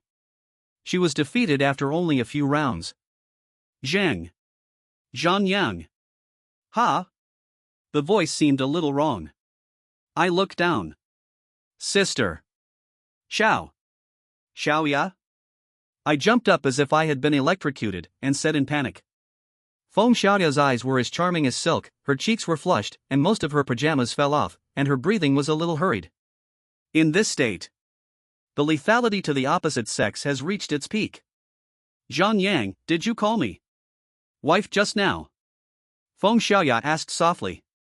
I made up an excuse, I just had a wet dream, talking in my sleep. Wet dream? Feng Xiaoya came close to me, her red lips parted. Who did you dream about? Sister Xiaoya. Don't do this. I can't stand it anymore. You don't know. I laughed. Feng Xiaoya looked at me straight, her eyes almost dripping with tears. Zhang Yang, thank you. Feng Xiaoya said with gratitude, if it weren't for you, my father might have died. If it weren't for you, I would have been ruined by those tomb robbers. If you feel uncomfortable, sister is willing to help you.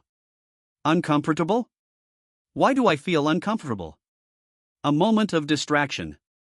Feng Xiaoya took the initiative to kiss me. I understand. She knew I didn't have a girlfriend, and just now she heard me say I had a wet dream, so she thought I was feeling uncomfortable. I don't deny it. I am just a lustful person. But I also have principles, that is, we must agree, never force it. At this moment, Feng Xiaoya obviously did this to repay me, and I don't want her to regret it in the future. At this moment, Lu Xiaohui possessed. Sister Xiaoya, please stop for a moment.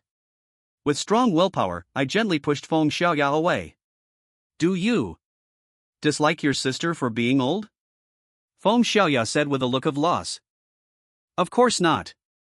I said without hesitation, sister is naturally beautiful and has a good figure, she doesn't age at all. Then why don't you want to? Feng Xiaoya asked. I sighed softly. Sister Xiaoya, everything I did was what I should do. You don't owe me anything, and you don't need to repay me in this way. I don't want you to regret it in the future. I looked into Feng Xiaoya's eyes and said seriously. Feng Xiaoya lowered her head, not knowing what she was thinking. The drooping pajamas revealed a large area of spring. I tried my best to keep my eyes from looking anywhere. Is it uncomfortable before? I don't know. But I am really uncomfortable now. After a short silence. If I say. Feng Xiaoya raised her head and looked into my eyes bravely, I do this not just to repay you? Ah. I was stunned when I heard it. If not to repay you, what else could it be for? Seeing my confused face, Feng Xiaoya chuckled, leaned close to my ear, and whispered, silly, sister likes you. Boom. My solid defense line instantly shattered. Chapter 23 Loan Company. Early the next morning. I bought some supplements and went to the hospital with Feng Xiaoya. Feng Xinghua had already woken up. He had learned from Feng Xiaoya that I had saved him, so he was naturally grateful again. Coming out of the hospital. Sister Xiaoya, I'm going back. I said. Yes. The atmosphere was a little awkward. Feng Xiaoya smiled and said, Zhang Yang, don't feel any psychological burden. I'm so much older than you, and I don't dare to expect anything. I just hope that when you are free, you can come back to see me. Okay. I nodded heavily. Through the rearview mirror. I saw Feng Xiaoya standing there, watching me leave. Now I am penniless. I dare not promise her anything, for fear of delaying her. If I become successful in the future and she hasn't married, I will definitely take her to my side and take care of her. I secretly went to Hong'an Mountain. I picked up a few gold and silver jewelry from the tomb and took them back. I didn't dare to take more. Although these are Gu Wanqing's dowry, they are still burial objects after all. Whether they can be sold smoothly is a problem. Back to Binhai. I didn't even go home, but went directly to the Shishir Street overpass. This time, I was infected with Yin Qi. Thanks to the advice of Bo Yi, I was able to escape. And I also promised to come back to pay him the consulting fee. When I arrived at the place. But I found that Bo Yi's stall was in a mess, as if it had been smashed. No one was there. I dialed the number on the stall. Hello? A low voice came from the other end of the phone. I frowned, I'm looking for Bo Yi. Are you his friend? I guess so. I said. The other end of the phone sneered, that's good, this old guy owes me 200,000, I'll send you the address, bring the money to redeem him. I was a little confused. The other party quickly sent the address. Zhongtai Investment Co. Ltd. This kind of company specializes in private lending, or to put it simply, loan sharking. How could Bo Yi owe them money? Normally, I wouldn't care about this kind of thing, but I owe Bo Yi 2 lives, so I have to pay it back. I came to their company. As soon as I entered the door, I saw Bo Yi kneeling on the ground with a bruised face. On the sofa opposite sat a middle-aged man with a big waist and a big waist. His facial features were squeezed together, and he was wearing a gold chain as thick as a finger around his neck. There were several strong men standing next to him, who looked like thugs. Wow!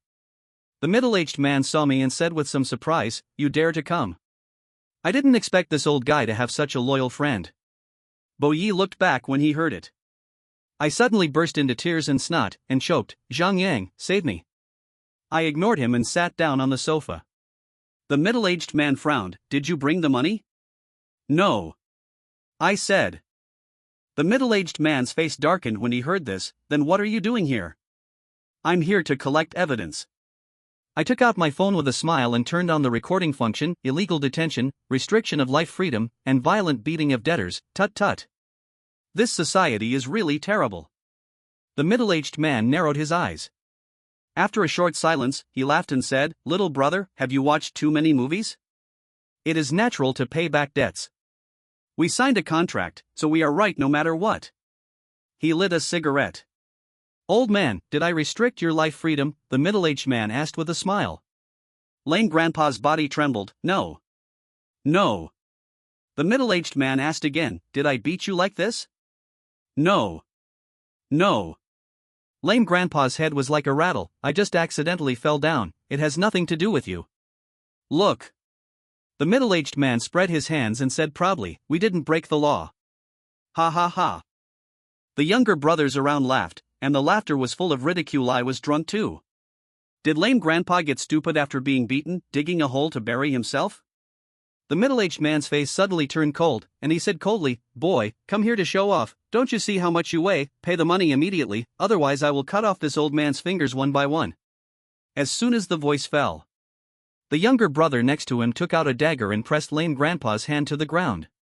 Lame Grandpa was scared to pee. "No. Don't." Lao Yi panicked and said, "Zhang Yang, you have to save me. If you want to cut it, just cut it. I'm not familiar with him." I said indifferently, "Please stay away from me before cutting it, don't splash me with blood." Lao Yi was stunned. The middle-aged man was also stunned. The whole office became silent, and everyone looked at me with unbelievable eyes. The younger brother holding the dagger couldn't help it and yelled at me, "This is a human. A living person with feelings, righteousness, flesh and blood. Do you still have humanity?" I glanced at him. "It was your boss who asked you to cut it, not me. Who is inhumane?" I rolled my eyes.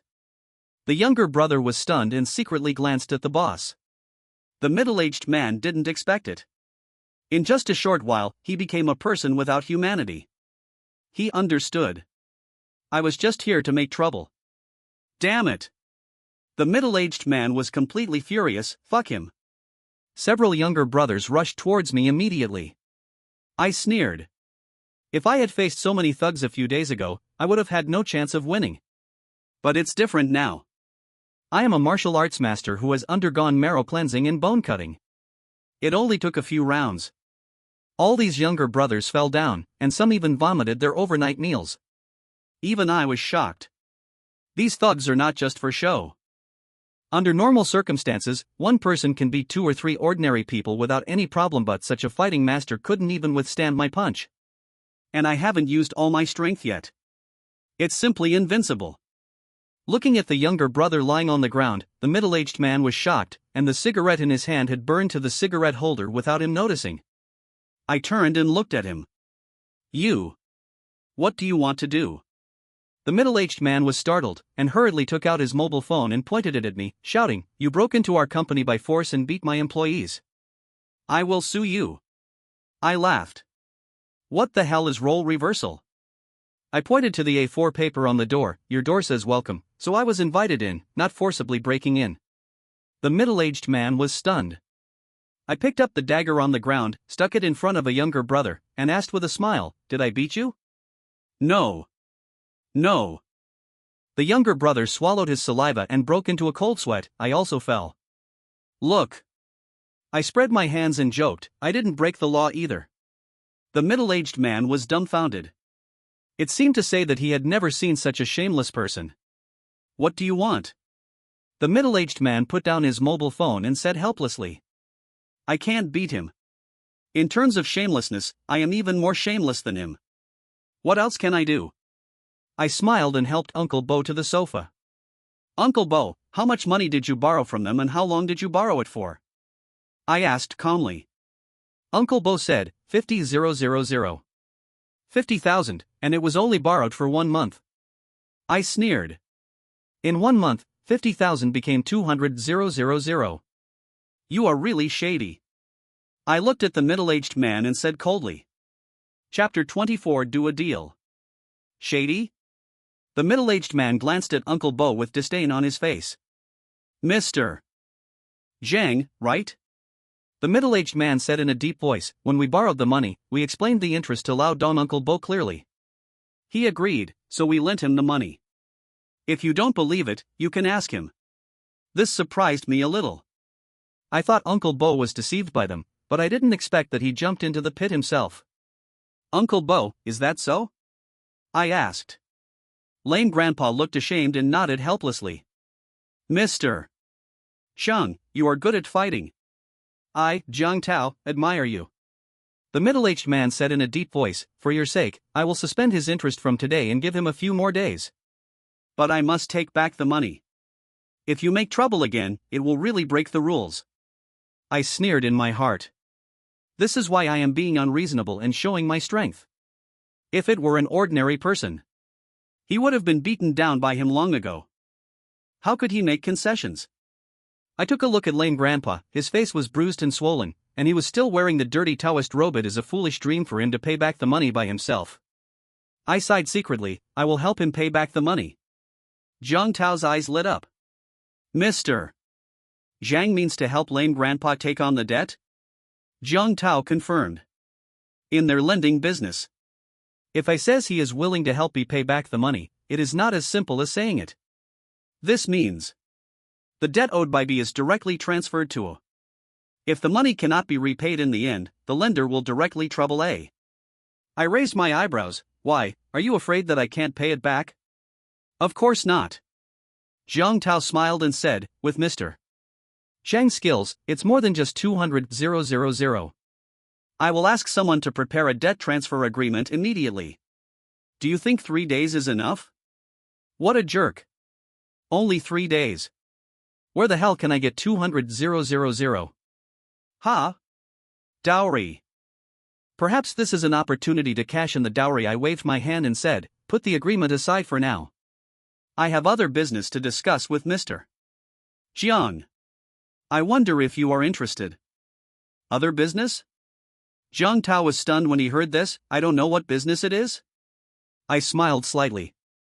Took out a gold bowl from the bag. Thinking about it. Took out a jade bracelet. Seeing these two things, Jiang Tao's eyes lit up immediately.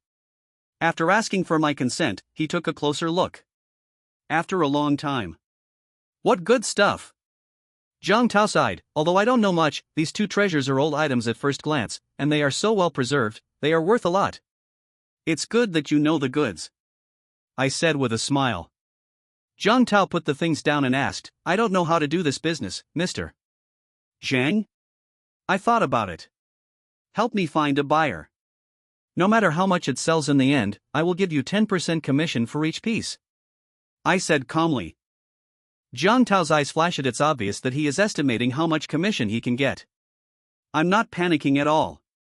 These are all Gu Wanqing's dowry, 100% of them are real things, but I don't know which dynasty they are from. But as long as they are antiques, their value must not be low. Mr.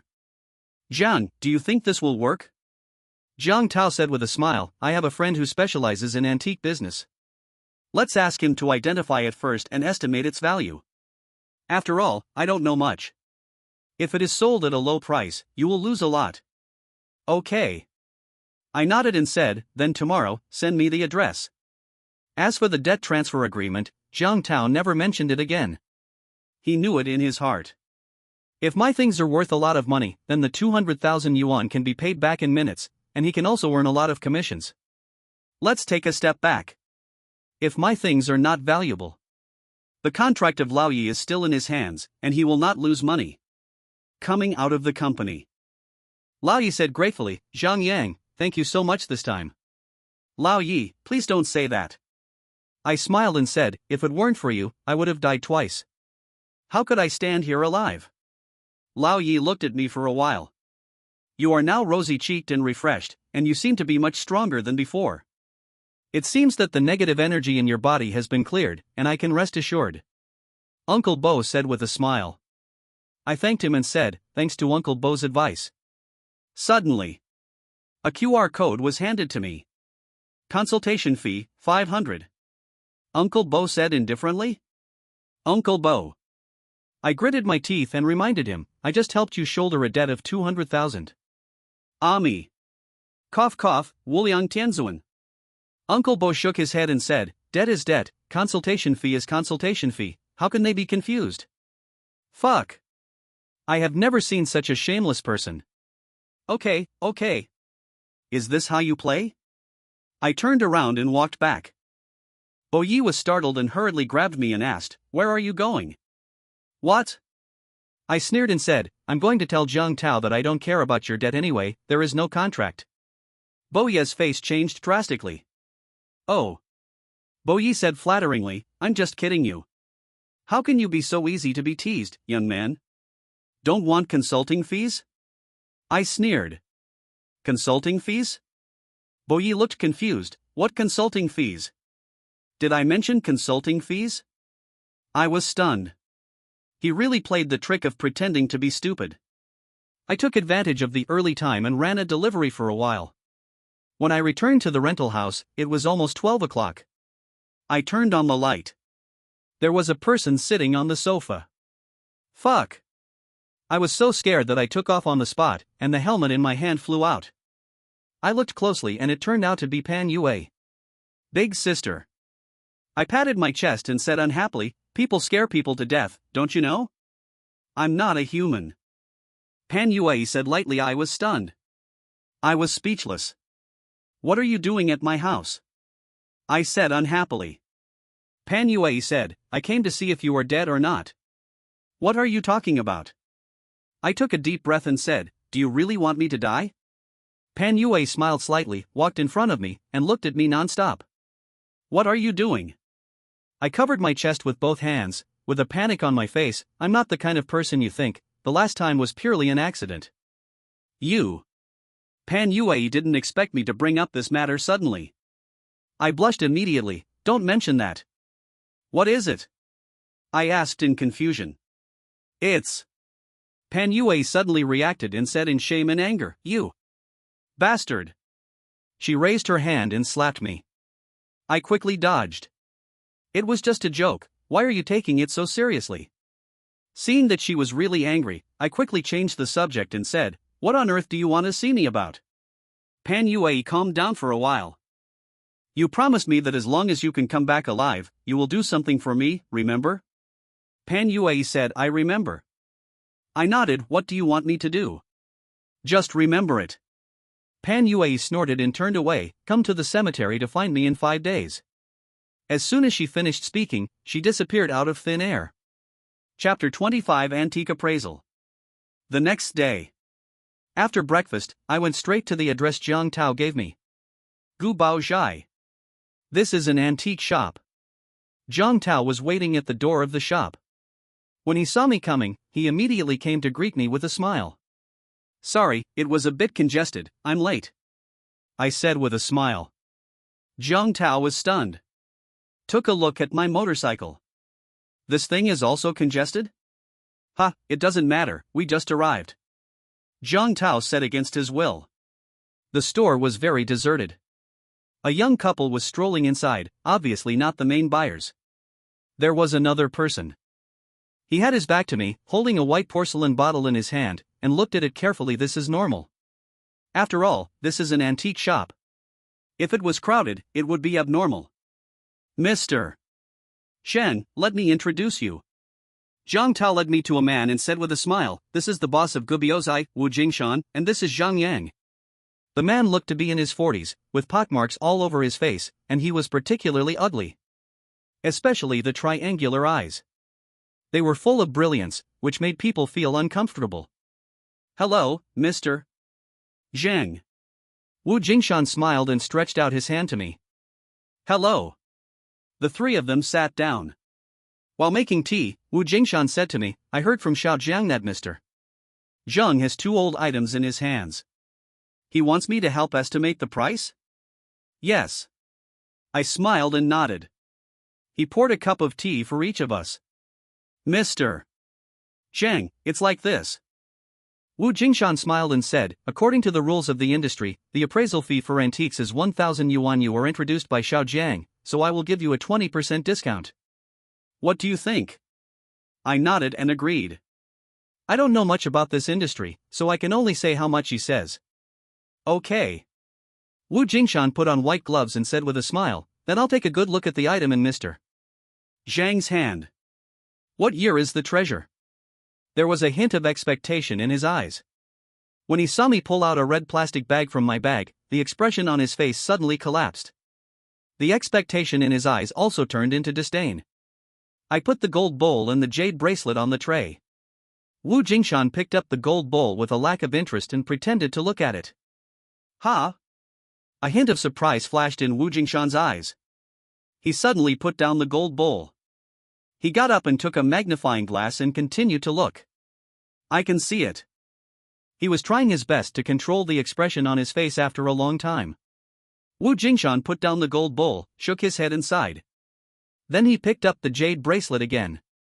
The whole identification process lasted for 20 minutes, and he looked really serious and responsible. Boss Wu, is there a result? I asked when he put down the jade bracelet. Wu Jingshan glanced at me. Alas. Wu Jingshan sighed, Mr.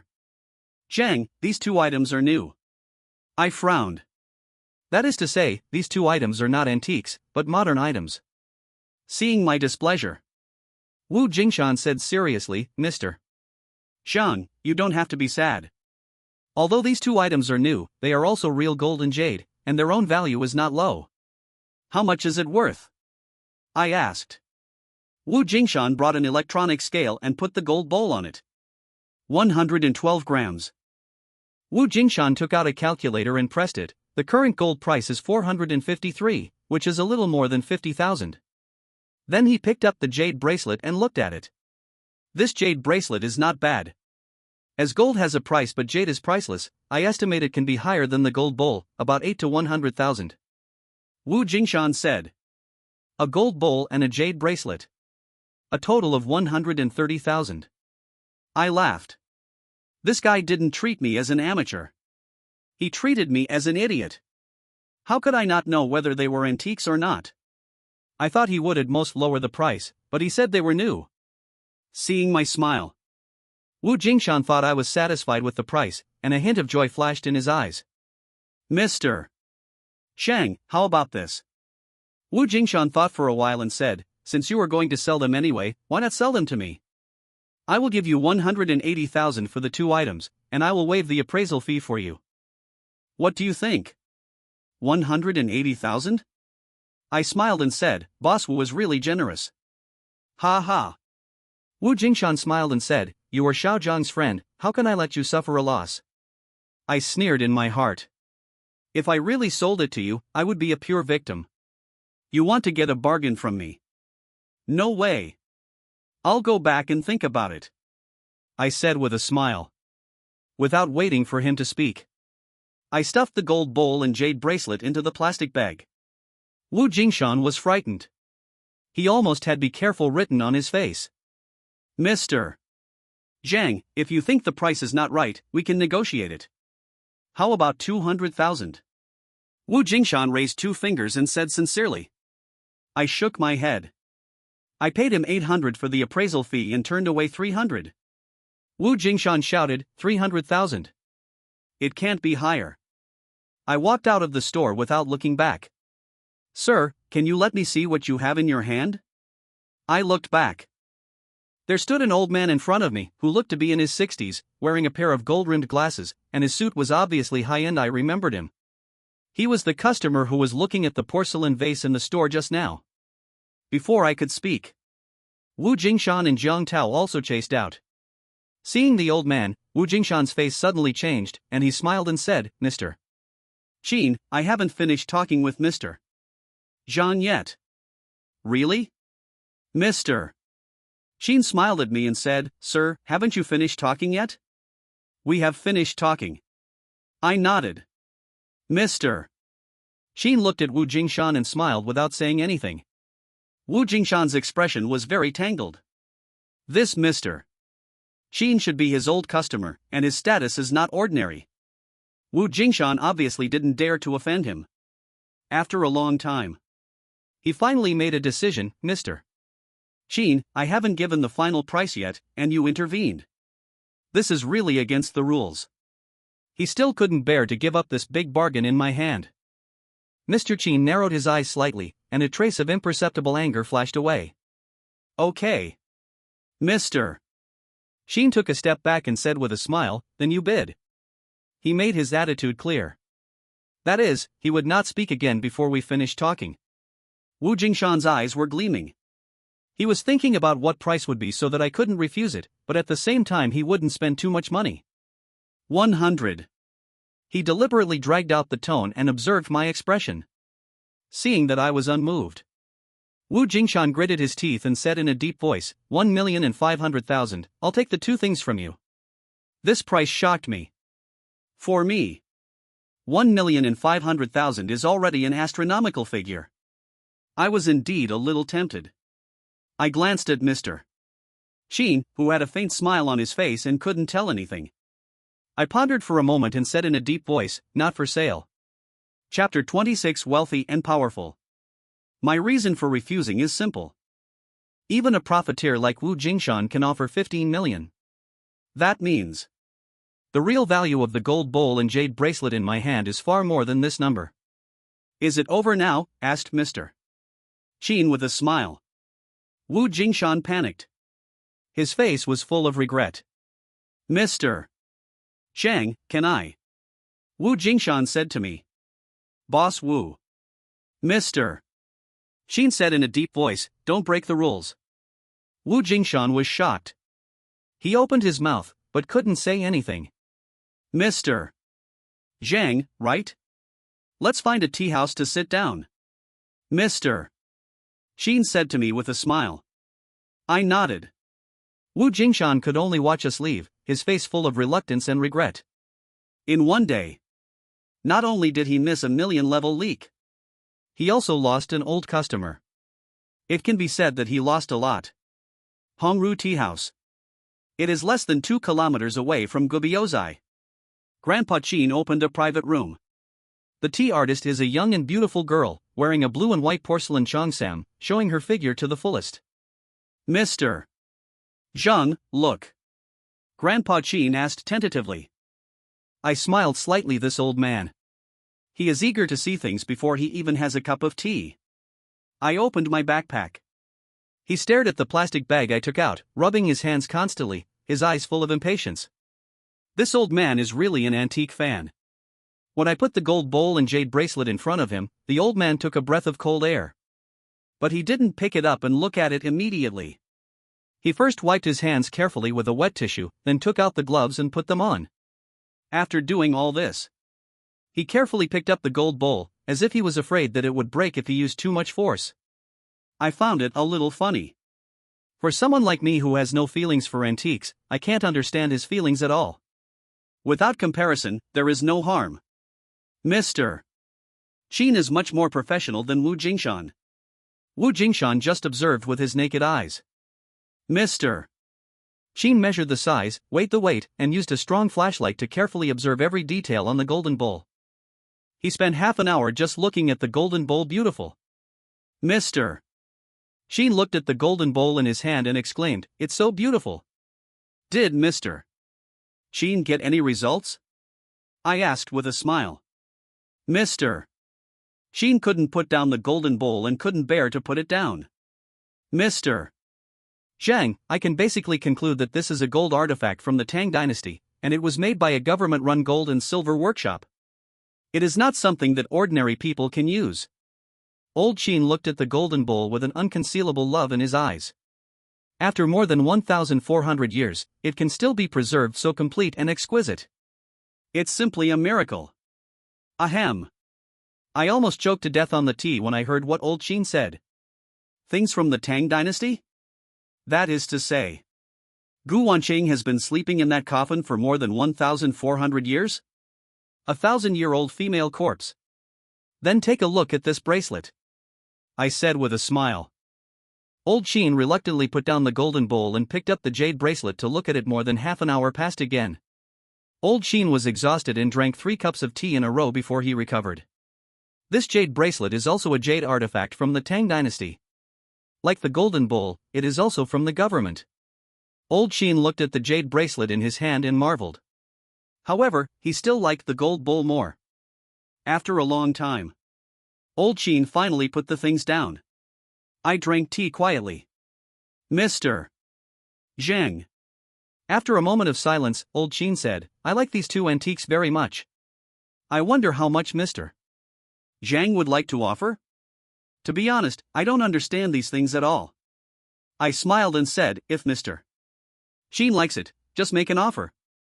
I will sell it if it's suitable. Old Qin drank a cup of tea and thought seriously for a few minutes. Mr. Zhang, I am willing to offer 3 million for this gold bowl and 8 million for this jade bracelet, a total of 8 million. What do you think? Old Qin said seriously. Ding dang. The tea artist next to him trembled. Sorry. I'm sorry. The tea artist apologized in panic. She was shocked by the price. Don't say it's her. I was the same, I was stunned. 8 million. I have never seen so much money in my life. This is just a gold bowl and a jade bracelet. I have more than a dozen boxes of the same level. How much is it worth? Mr. Zhang, if you think the price is not right, we can discuss it again. I will increase. Seeing that I didn't say anything, Mr. Qin thought I thought the price was too low and wanted to increase the price on the spot. That's not what I meant. I calmed down and said, I am very satisfied with this price, 8 million, you don't have to increase it. Mr. Qin was stunned when he heard it. Even the tea artist next to him looked at me in disbelief. How can you talk about business like this? Why? Is the money too hot? Ha ha. Mr. Qin laughed and said, Mr. Zhang is really an interesting and wonderful person. Then he asked me for my bank card number and made a phone call on the spot. A few minutes later, I received a text message. Looking at the 8 million balance shown in the text message, I felt unreal. It took only more than an hour. I made 8 million. When did money become so easy to make? At the entrance of the tea house. Mr. Qin handed me a business card and said with a smile, Mr. Zhang, if you have any good things in the future, just come to me. Many of my friends like to collect antiques, and the price will definitely satisfy you. Okay. I nodded. I still have so many things in my hands, and I really need powerful customers like him. Watching Mr. Qin leave, I took a look at the business card in my hand. Qin Group. Chairman, Qin Dihai. Hiss. I took a breath of cold air. If I remember correctly, this Qin Group is a Fortune 500 company. This Mr. Qin. He is actually the chairman of the Qin Group. No wonder he can easily take out 8 million to buy antiques. He is really rich. I called Uncle Bo. Ask him to go to Zodi Investment Co. Ltd. with me in the afternoon. At 3 o'clock in the afternoon, I and Uncle Bo came to Zodi Investment Co. Ltd. Zhang Tao had a cigarette in his mouth. His face was full of sorrow. Mr. Zhang, what's going on? I pushed the door open and asked with a smile. Seeing me, Zhang Tao immediately became alert. Mr. Zhang. Zhang Tao greeted him warmly. Sit down, Mr. Bo, you sit down too. Biao, take out my good tea. Mr. Zhang, no need to bother, we are here to pay back the money, I said with a smile. Zhang Tao's face changed. Mr. Zhang, have you sold those 2 things? Zhang Tao asked. I nodded with a smile. Jiang Tao hurriedly asked, "How much did you sell for?" "About 5 million. I said truthfully. Jiang Tao was stunned for a moment. Muttering in his mouth, 1 million for 100,000, 5 million for 500,000? Fuck. Jiang Tao was so angry that he beat his chest and stamped his feet, cursing from a distance. Damn Wu Jingshan, he caused me to lose 500,000. 500,000. Chapter 27. Entering and leaving the ghost market. The account of lame master was settled. Jiang Tao directly wiped out all the interest on the original 200,000 yuan. We only paid back 50,000 yuan. I knew clearly that he had other intentions. When I was negotiating with him, I deliberately showed him a corner of the things in my bag. He knew that I still had good things in my hand. Mr. Zhang, I didn't do it well this time. I will definitely satisfy you next time. Jiang Tao said with a smile. Since he showed his sincerity, I naturally said some nice words. But whether to find him to ship the goods is another matter. In the next few days, I ran delivery during the day and rested well at night. Although I have money in my hands, I still have to work, otherwise I will be useless. After a long time the day agreed with Pan Yue came in a flash. That afternoon, I rode a motorcycle to Nanshan Funeral Home. Miss Pan, I'm here. I knocked on the tombstone. Pan Yue showed up soon, holding an oil paper umbrella in her hand. She had obviously dressed up carefully today, and her face was lightly made up, which made me feel bright. You are so beautiful, are you going on a blind date? I teased. Pan Yue rolled her eyes at me, nonsense. This look. She was full of charm. Tell me, what can I do for you? I smiled and got straight to the point, but let's make it clear in advance, I won't do murder, arson, or anything illegal. Wouldn't I do this kind of thing myself? Pan Yue said speechlessly. That's right. She is a ghost, even if she really kills people and sets fires, the police can't do anything to her. This made me curious. What can't even a ghost like her do, and she needs help from a living person like me? Pan Yue asked. Did you come here on a motorcycle? I nodded. Then let's go. According to Pan Yue's instructions, we quickly left the city and came to the suburbs. We drove like this for more than an hour. Pan Yue asked me to park the car next to a dry well. The dry well should have been abandoned for many years, with weeds growing around it and moss growing on the well platform. What are you doing here? I asked in confusion. Pan Yue rolled her eyes at me. Why are you in such a hurry? It's not time yet. I smiled. I leaned on the well platform and smoked a cigarette, while Pan Yue stood quietly by the side. The sky gradually darkened. Suddenly, I vaguely heard a noisy sound. And these sounds. It seemed to come from the dry well. I stretched my head and looked. I was stunned. I saw that the dry well was foggy, and an ancient town was reflected in the well water. In the town, people came and went, and it was very lively. The noisy sound. It came from this ancient town. I was stunned. It felt like watching a slideshow, too real. It's time, let's go. Pan Yue stood on the well platform and said lightly. Let's go? I felt a little uneasy and said, where to go? Here. Pan Yue pointed to the dry well under her feet. I was stunned for a while. Psycho. I cursed, you want me to jump into the well with you in the middle of the night? You are already dead, and I haven't lived enough. I am a millionaire now. A life of luxury and debauchery is waiting for me to enjoy. How can I bear to die? Who told you to die? Pan Yue said speechlessly, you saw the ancient town inside, right? This dry well is the entrance to the ancient town. I was shocked when I heard it. You mean, the ancient town reflected in the water is real? I said in disbelief. This is too unbelievable. Parallel world? Travel through time? My curiosity was completely aroused. Alas. Pan Yue sighed and said, I didn't expect you to be so timid. Forget it. It's just a life-saving favor. It's not a big deal. Provocation? Poof. It works. Seeing me jump onto the well platform, a sly look flashed in Pan Yue's eyes. Really? Pan Yue said with concern, or forget it. This well is quite deep. Stop talking nonsense. I said unhappily. Pan Yue tried to hold back her laughter. It took a small step forward, and then it fell lightly. Ripples appeared on the water surface. Pan Yue sank directly into it and disappeared. Ha! Ha! I took 2 deep breaths, gritted my teeth, and jumped down. Entered the water surface. I felt a biting cold coming to me from all directions. The whole person was in a state of weightlessness. There was a foggy scene in front of me, and I couldn't see anything clearly. This state lasted for about 10 seconds, and the feeling of being grounded returned. I came back to my senses. I was already standing in that quaint town. The ancient town is surrounded by mountains on all sides. Like a huge valley, the mountains are foggy and can't be seen through by the naked eye. The outermost area is full of exotic flowers and plants, and the whole ancient town is located in this sea of flowers. The ancient town covers a very large area. It is full of ancient buildings with carved railings and jade bricks. In the center of the ancient town, there is a very wide blue brick square.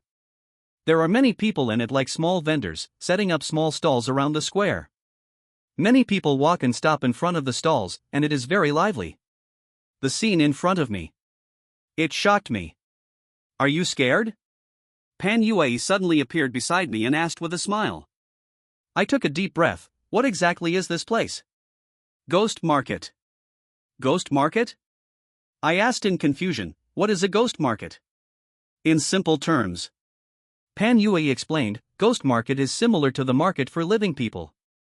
It is a place where ghosts come together to trade. I was shocked when I heard that. Pointing at the crowd coming and going in front of me, I whispered, in other words, these are all ghosts? As soon as the voice fell, a person who passed by me accidentally tripped. His head tilted and fell directly. What a coincidence! His head rolled to my feet. A pair of eyes stared at me. Fuck! I jumped 3 feet high. Brother! The head spoke directly, please help me put my head back, thank you. I looked up. The body without a head was spinning in place like a blind man. I was completely frozen. What happened before my eyes was too horrifying. Pan Yue held back her laughter and helped him put his head back on. At the end, he glared at me and muttered, what a fuss. What a fuss. Your head fell off, head. It fell off. You said I was making a fuss? But the next second, I realized that I was really making a fuss. My attention was all on the ancient town before. After what happened just now, my attention shifted to the pedestrians coming and going. I felt my scalp tingling immediately after seeing this. Some people lost half of their heads, some used their intestines as scarves, and some had ulcers all over their bodies. I swallowed hard. Miss Pan, I asked anxiously, you brought me here, don't you want to sell me? Chapter 28, Accidentally Entering the Bathroom. Sell you? Pan Yue's eyes lit up and said, that's a good idea. The bodies sold here are bodies that have been dead for a while, so they are not fresh. You, a living person, must be in great demand. I was shocked when I heard that. I swallowed and asked, what do they buy bodies for? Of course. Pan Yue said sinisterly, the cuckoo took over the magpie's nest and borrowed the corpse to revive. Fuck. I turned around and left, I want to go home. Ha ha. Pan Yue couldn't help it anymore and laughed while holding her stomach. I was kidding you. Look how scared you are. Pan Yue smiled and said, not all ghosts are here. Some Taoist priests and alchemists with profound Taoism will also come here. After all, there are many strange things that are not found in the human world. Taoists can come too? I was surprised and said, will there be a fight? No. Pan Yue smiled and said, the ghost market has its own rules. If anyone dares to make trouble here, they will be driven out of the ghost market at the least, and will be directly wiped out at the worst. I secretly breathed a sigh of relief. I didn't expect this place to be a place with rules. You can just walk around first. I'll go do something and come to you later. Pan Yue suddenly said, turned around and disappeared into the ghost group. She just left me here alone? I stood there and dared not move. After a long time, I found that my worries were unnecessary. No ghost paid any attention to me at all. At most, they just looked at me curiously and did nothing else. Gradually, I became bolder and walked towards the square in front. The ghost stalls were arranged in a row around the huge square, and the ghosts shuttled back and forth between the stalls. The square was brightly lit. Each stall was hung with a lantern of the same style, and each lantern was written with the word Ghost Market. I was like other ghosts. While walking slowly, I checked the items on each stall one by one. The things sold here are really strange. But most of them are beneficial to ghosts. It is also possible that I don't know how to use these things, so I think they are useless to living people. For example, stones that emit strong yin energy, ever-burning lamps that can stabilize the soul nourishing wood that warms the soul, etc. Occasionally I would stop and watch them bargain. Gradually. I also have a general understanding of the trading methods here. Trading in the ghost market generally adopts two methods. One is the primitive method of bartering. It means taking things you don't need and returning things you need. The more unique the items are, the more you need to exchange them with rare treasures. The second trading method is mainly for living people. You can use human currency to buy. And each stall has a QR code, and even provides POS machines for living customers to swipe their cards. Price is just one word. Expensive. The things on the stalls are worth hundreds of thousands or millions. I thought I was a rich man now. I found out when I got here. The little money I have can't buy many things here. I walked around for a while. I completely lost interest in this place. Leaving the central square, I walked towards the tallest building in the ghost market. This is a palace-style pavilion. The corners are raised and the eaves are flying. The glazed tiles on the roof are shining with broken light under the refraction of the stars and the moon. Although there are only 3 floors. But if you stand on the top floor, you can completely overlook the entire ghost market glass pavilion. I smiled slightly. The name was quite appropriate. I walked in. What caught my eye was a huge white marble screen. On the screen, countless figures were prostrating themselves on the ground, kneeling and bowing to a woman who was sitting on a throne, exuding an overwhelming aura. Going around the screen. The view suddenly opened up. The ceiling above was light blue, the walls and the floor were made of light yellow marble, and there were 2 majestic stone lions in the corners. There were 2 rows of armchairs in the center, and a complete white tiger skin was laid on the main seat. The whole first floor exuded an aura that captured people. I smiled slightly. This glass pavilion is definitely more worth visiting than the central square. I went up the wooden stairs to the second floor. The aura suddenly changed. The interior of the house was decorated with exquisite antique furniture, glittering murals, and red gauze curtains with tassels, exuding a strong ancient atmosphere. On the left is a study room full of literary atmosphere. The bookshelf is full of various books, and the desk is placed with pens, inkstones, lamps, and incense burners. The right side is blocked by a red gauze curtain, and I can't see what's inside. I thought about it, but I didn't rush in. Continue to go up. Just halfway through, a pleasant sound of water came. I was stunned for a moment. How could there be a sound of water on the top floor? Driven by curiosity, I walked up quickly. Stepped on the last step. I was stunned in place. In front of me was a huge round bath, surrounded by mist, and a figure with creamy skin could be vaguely seen. Fuck! I never dreamed of it. The top floor of this glass pavilion is a bathroom. The most terrible thing is, the hostess is taking a bath. If I was discovered, I would be beaten to death on the spot. I held my breath. Tiptoe back. Xiao-chan, bring me my bathrobe. A lazy voice suddenly sounded. My whole body stiffened. Seeing no response, the woman in the bathtub said again, Xiao-chan, did you hear me? This time. There was a hint of unquestionable flavor in the woman's voice. I smiled bitterly. I picked up the bathrobe next to me and walked to the bathtub lightly. Splash. The woman stood up, bringing a splash of water. My heart was shocked. The delicate body in front of me was like a work of art. She just got out of the bath, like a lotus emerging from the water, delicate and crystal clear, like a beautiful jade in the sun, quiet and beautiful. Xiao-chan, you are a little slow today. The woman's voice woke me up. I realized that she raised her hand slightly, waiting for Xiao-chan to help her put on the bathrobe. I secretly complained. She really thinks she is the emperor if she needs others to help her put on her clothes. I thought about it, but I didn't dare to stop the movement of my hands. My fingertips slid across her skin, which was as smooth as silk, tender and elastic. But I didn't have the heart to feel it carefully. While putting clothes on her, I kept looking around, thinking about ways to get out. Bang! The window in front suddenly broke into pieces. Before I could react, the woman in front of me fell into my arms fiercely. Puff! I spit out a mouthful of old blood on the spot. My body couldn't stop flying backwards and hit a pillar hard, causing secondary damage. What? What's going on? I was dizzy and struggled to stand up. The next second, I was stepped on heavily. Fuck! Who stepped on me? Before I could figure out what was going on, I heard a deep voice saying, "Lingyu, hand over the Ghost Market order." Chapter 29: Internal Conflict in Ghost Market. Ghost Market order? What is that? I turned my head with difficulty. Only then did I realize that there were 3 more people in the room. They were wearing green gowns, with their hair in a bun, and each of them was holding a peach with sword. My heart moved. Looking at their attire, they were most likely Taoists. Three Taoist priests. I said with difficulty, misunderstanding, I am a human, a living person with flesh and blood, not a ghost. As the saying goes, we are of the same origin, why are we so anxious to fight each other?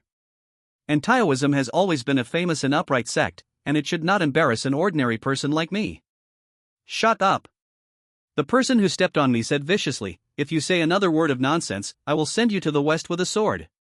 Me? Where is the famous and upright sect you promised? You want to send me to the West just because of a disagreement? How cruel. Lingyu, I'll ask you again, where is the Ghost Market order? Said an old man with white hair and a youthful face with cold eyes. At his feet, a woman in a bathrobe was lying, with a golden talisman on her chest. It turned out that her name was Lingyu. Fengqingzi, save your breath. Lingyu said calmly, even if I give you the Ghost Market order, can you take over the Ghost Market smoothly? How do you explain my death to everyone? I really had a headache about this problem before. King Fengzi stroked his beard, glanced at me and said, isn't there a scapegoat here? I was confused. How did I become a scapegoat again? Lingyu frowned when he heard this, and his expression became solemn. Lingyu, the lord of the Ghost Market, was assassinated, and we fought hard to kill the enemy. When Lingyu was dying, he entrusted the Ghost Market order to me. What do you think of this explanation? King Fengzi said proudly. I have to say, perfect. King Fengzi, you are too shameless. Lingyu said coldly. I am shameless? King Fengzi sneered. According to the rules of the Ghost Market order is held by the human and ghost tribes in turn. Next year, it will be our turn. You are holding a martial arts competition to recruit a bride at this time. Who is shameless? I was stunned. What is the relationship between the martial arts competition to recruit a bride and the Ghost Market order? What's the matter? Lingyu sneered. Does my recruitment affect the rotation of the Ghost Market order? I nodded. That's the truth. Can you hide this little trick from me? King Fengzi sneered. Do you require that those who participate in the martial arts competition to recruit a bride must be ordinary people and cannot have a foundation in Taoism? So what? Lingyu said. How? King Fengzi seemed to see through everything, because such people are the easiest to control. When he marries into your family, you pass the Ghost Market order to him. On the surface, you abide by the rules of the Ghost Market, but in fact, you are still the real controller of the Ghost Market. I suddenly realized. This woman named Lingyu. Not simple. When her plan was exposed, Lingyu's face suddenly turned cold. Crack. I saw black air surging around Lingyu, and after it came into contact with the talisman paper on her chest, a series of explosions were heard. Don't waste your energy.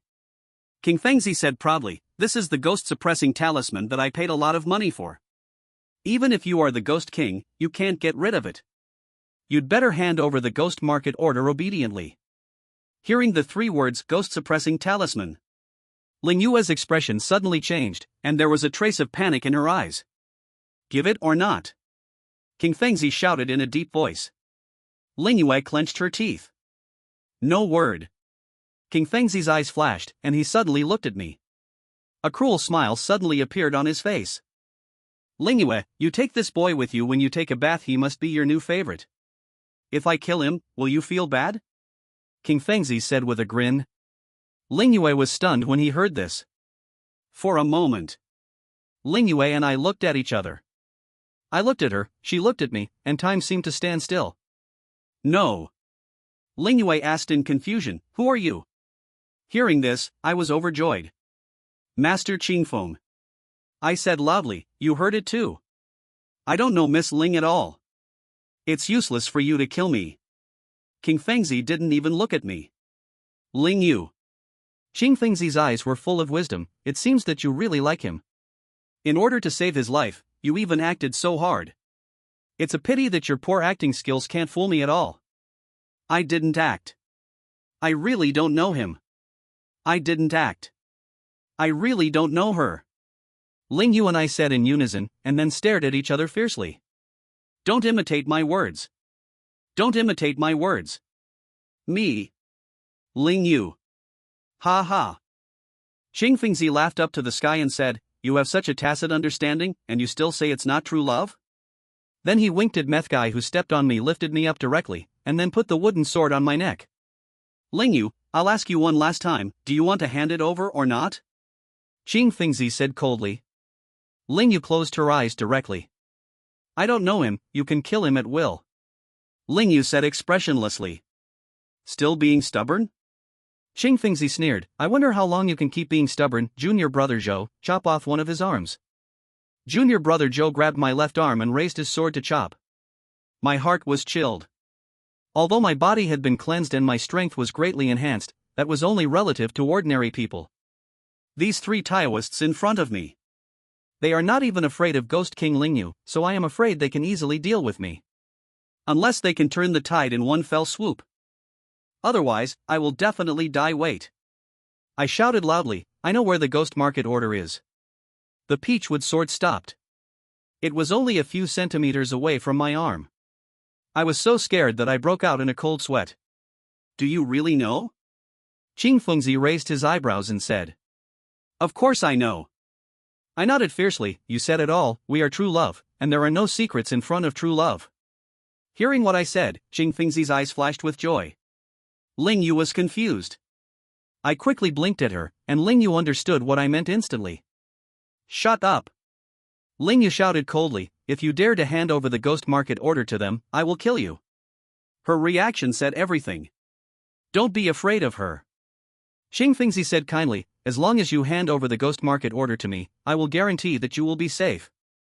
I said, do you keep your word? Wulian Tianzuan. Qing Fengzi said seriously, monks do not tell lies.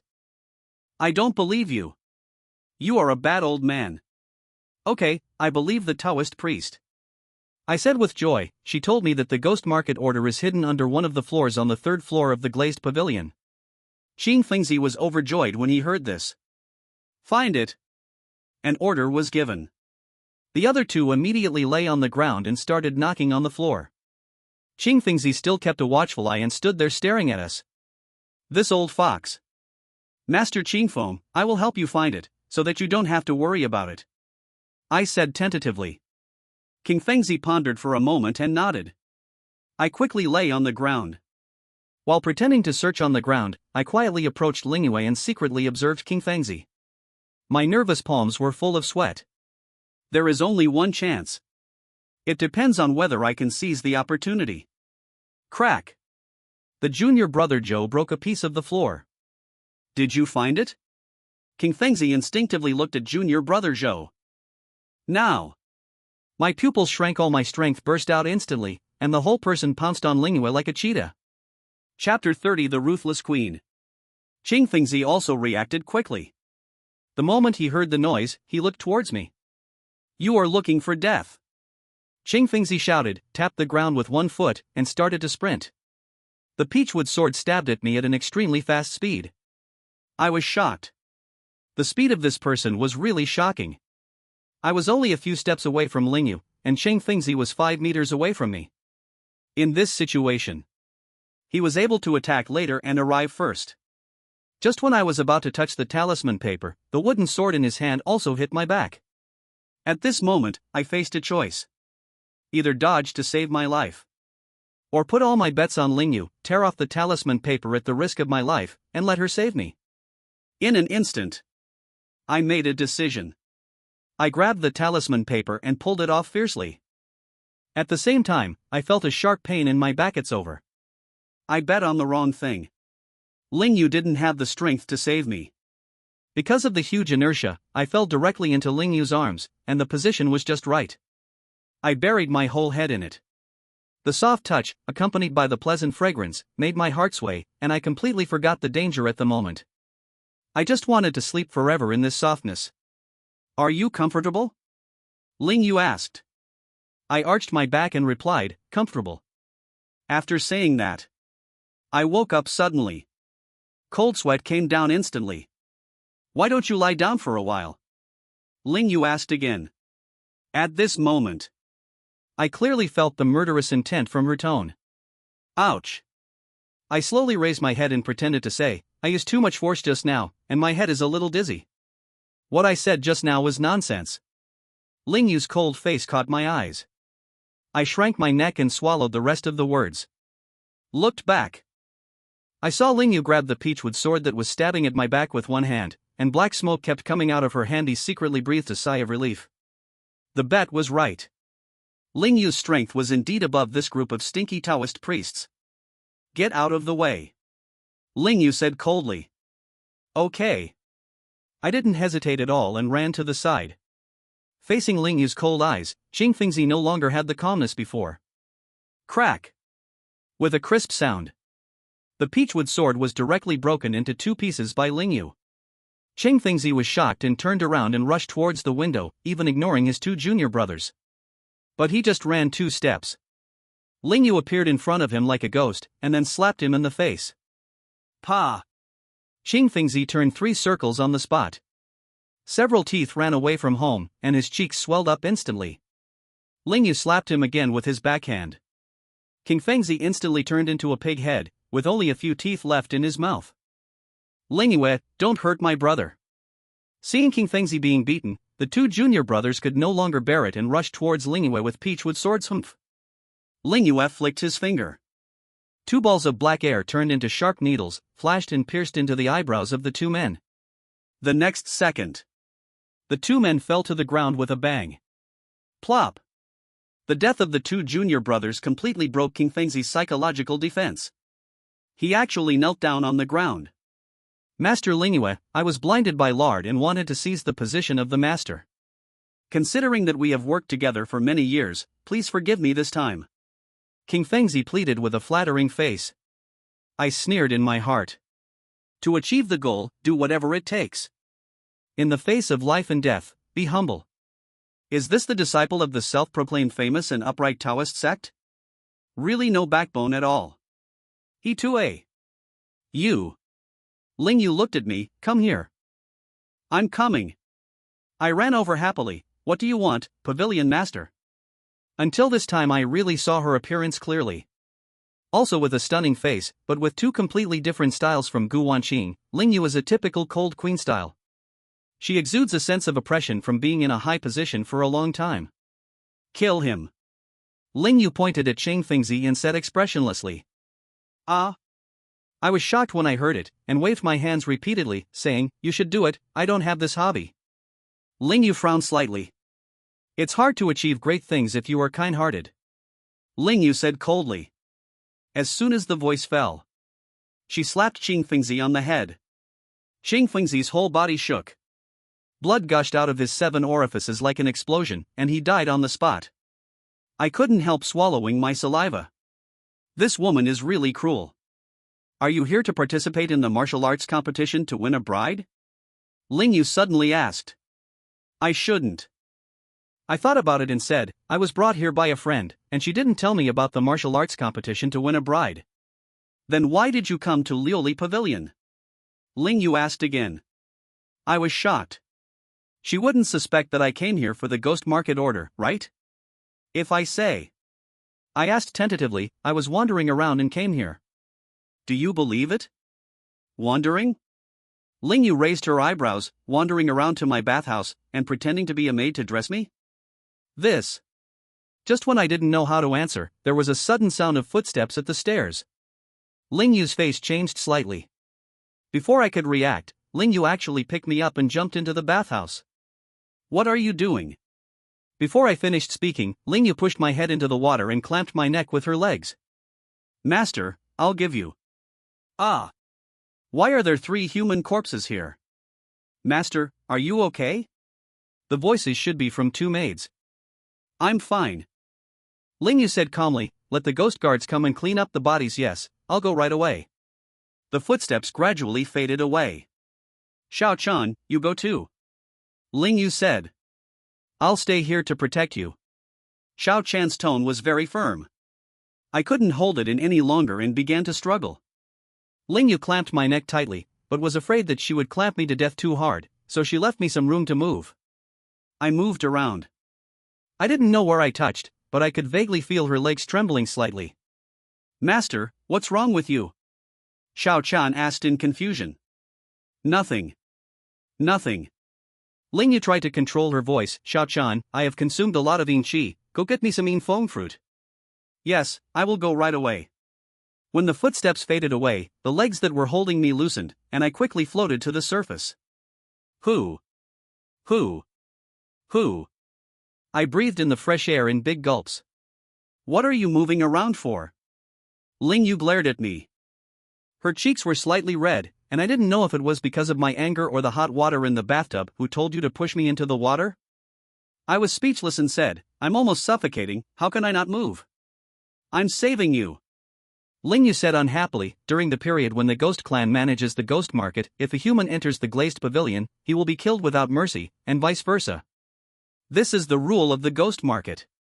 I still have such a rule? I was shocked when I heard it, and my face changed instantly and said, the pavilion master pushed me well, pressed wonderfully, and pressed so well. Don't be funny. Lingyu resumed her aloofness, you saved me once, and I saved you once, we're even, you can go. Goodbye. I jumped out of the bathtub, bringing a splash of water. As soon as I reached the stairs, Lingyu suddenly asked, what's your name? Zhang Yang. Chapter 31 Going Through the Motions. I sneaked out of the glazed pavilion.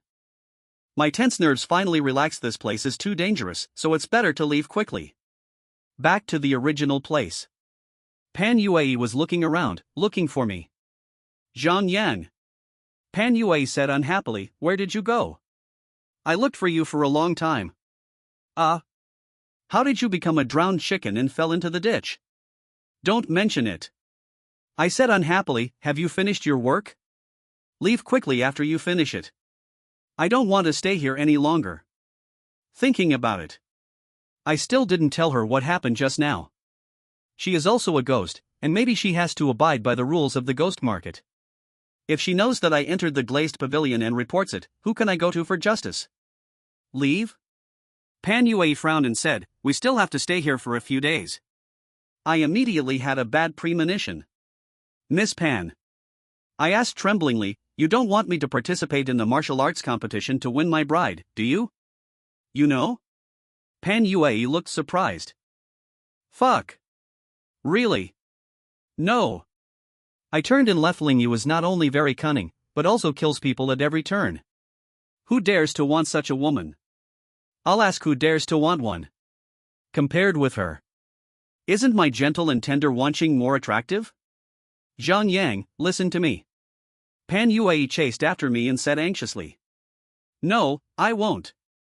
I waved my hands repeatedly and said, things like martial arts competitions to win my bride may kill people, and I haven't lived enough. I didn't let you win.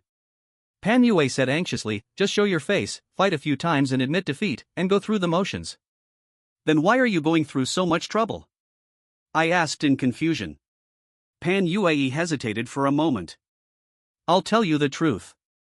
Pan Yue sighed and said, this martial arts competition was held by the owner of the ghost market. She promised that as long as you bring someone to participate, no matter what the outcome, the recommender can get a position in the ghost market.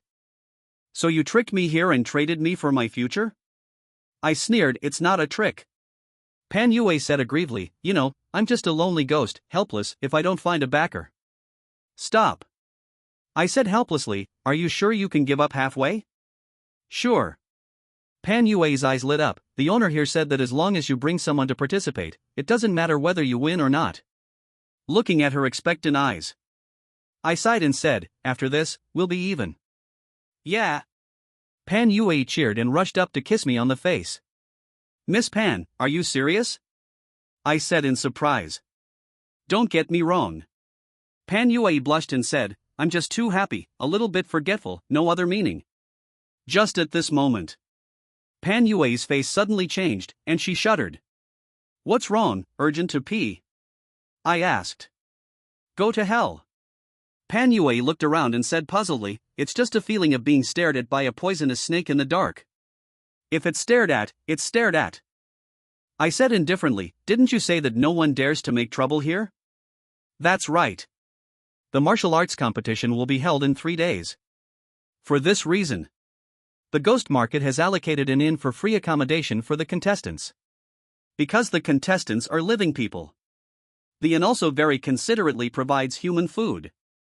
It can be said to be very thoughtful. As time goes by, more and more people are in the inn. The vast majority of them are like us, a combination of one person and one ghost. But there are also a small number of living people leading living people. Their purpose is the same as Pan Yue's. The Ghost Market is jointly managed by humans and nobles, so naturally there are positions belonging to humans. I was eating on the first floor that day. A thin middle-aged man came over with a burly young man. My dear friend, can I share a table with you? The middle-aged man asked politely. I looked around and found that there was indeed no seat. I nodded. The middle-aged man thanked him and sat down with the young man. I am Zhu Zhishan. What is your name? The middle-aged man said with a smile. Zhang Yang. I said while eating. Zhang Yang. Zhu Zhishan repeated my name and said with a smile, it seems that we are quite predestined. I have a friend named Zhang Yang. Is this predestined? How common is this name? When I was a child, there were people in the orphanage with the same name as me. We chatted, and the young man he brought didn't say a word the whole time, sitting there expressionlessly, eating mechanically. Is he okay? I couldn't help asking. Nothing. Zhu Zhishan smiled and said, he had a head injury and is a little stupid. No wonder. I suddenly realized. This guy tricked a stupid person to participate in the martial arts competition to win a bride. Even more than Pan Yue. Mr.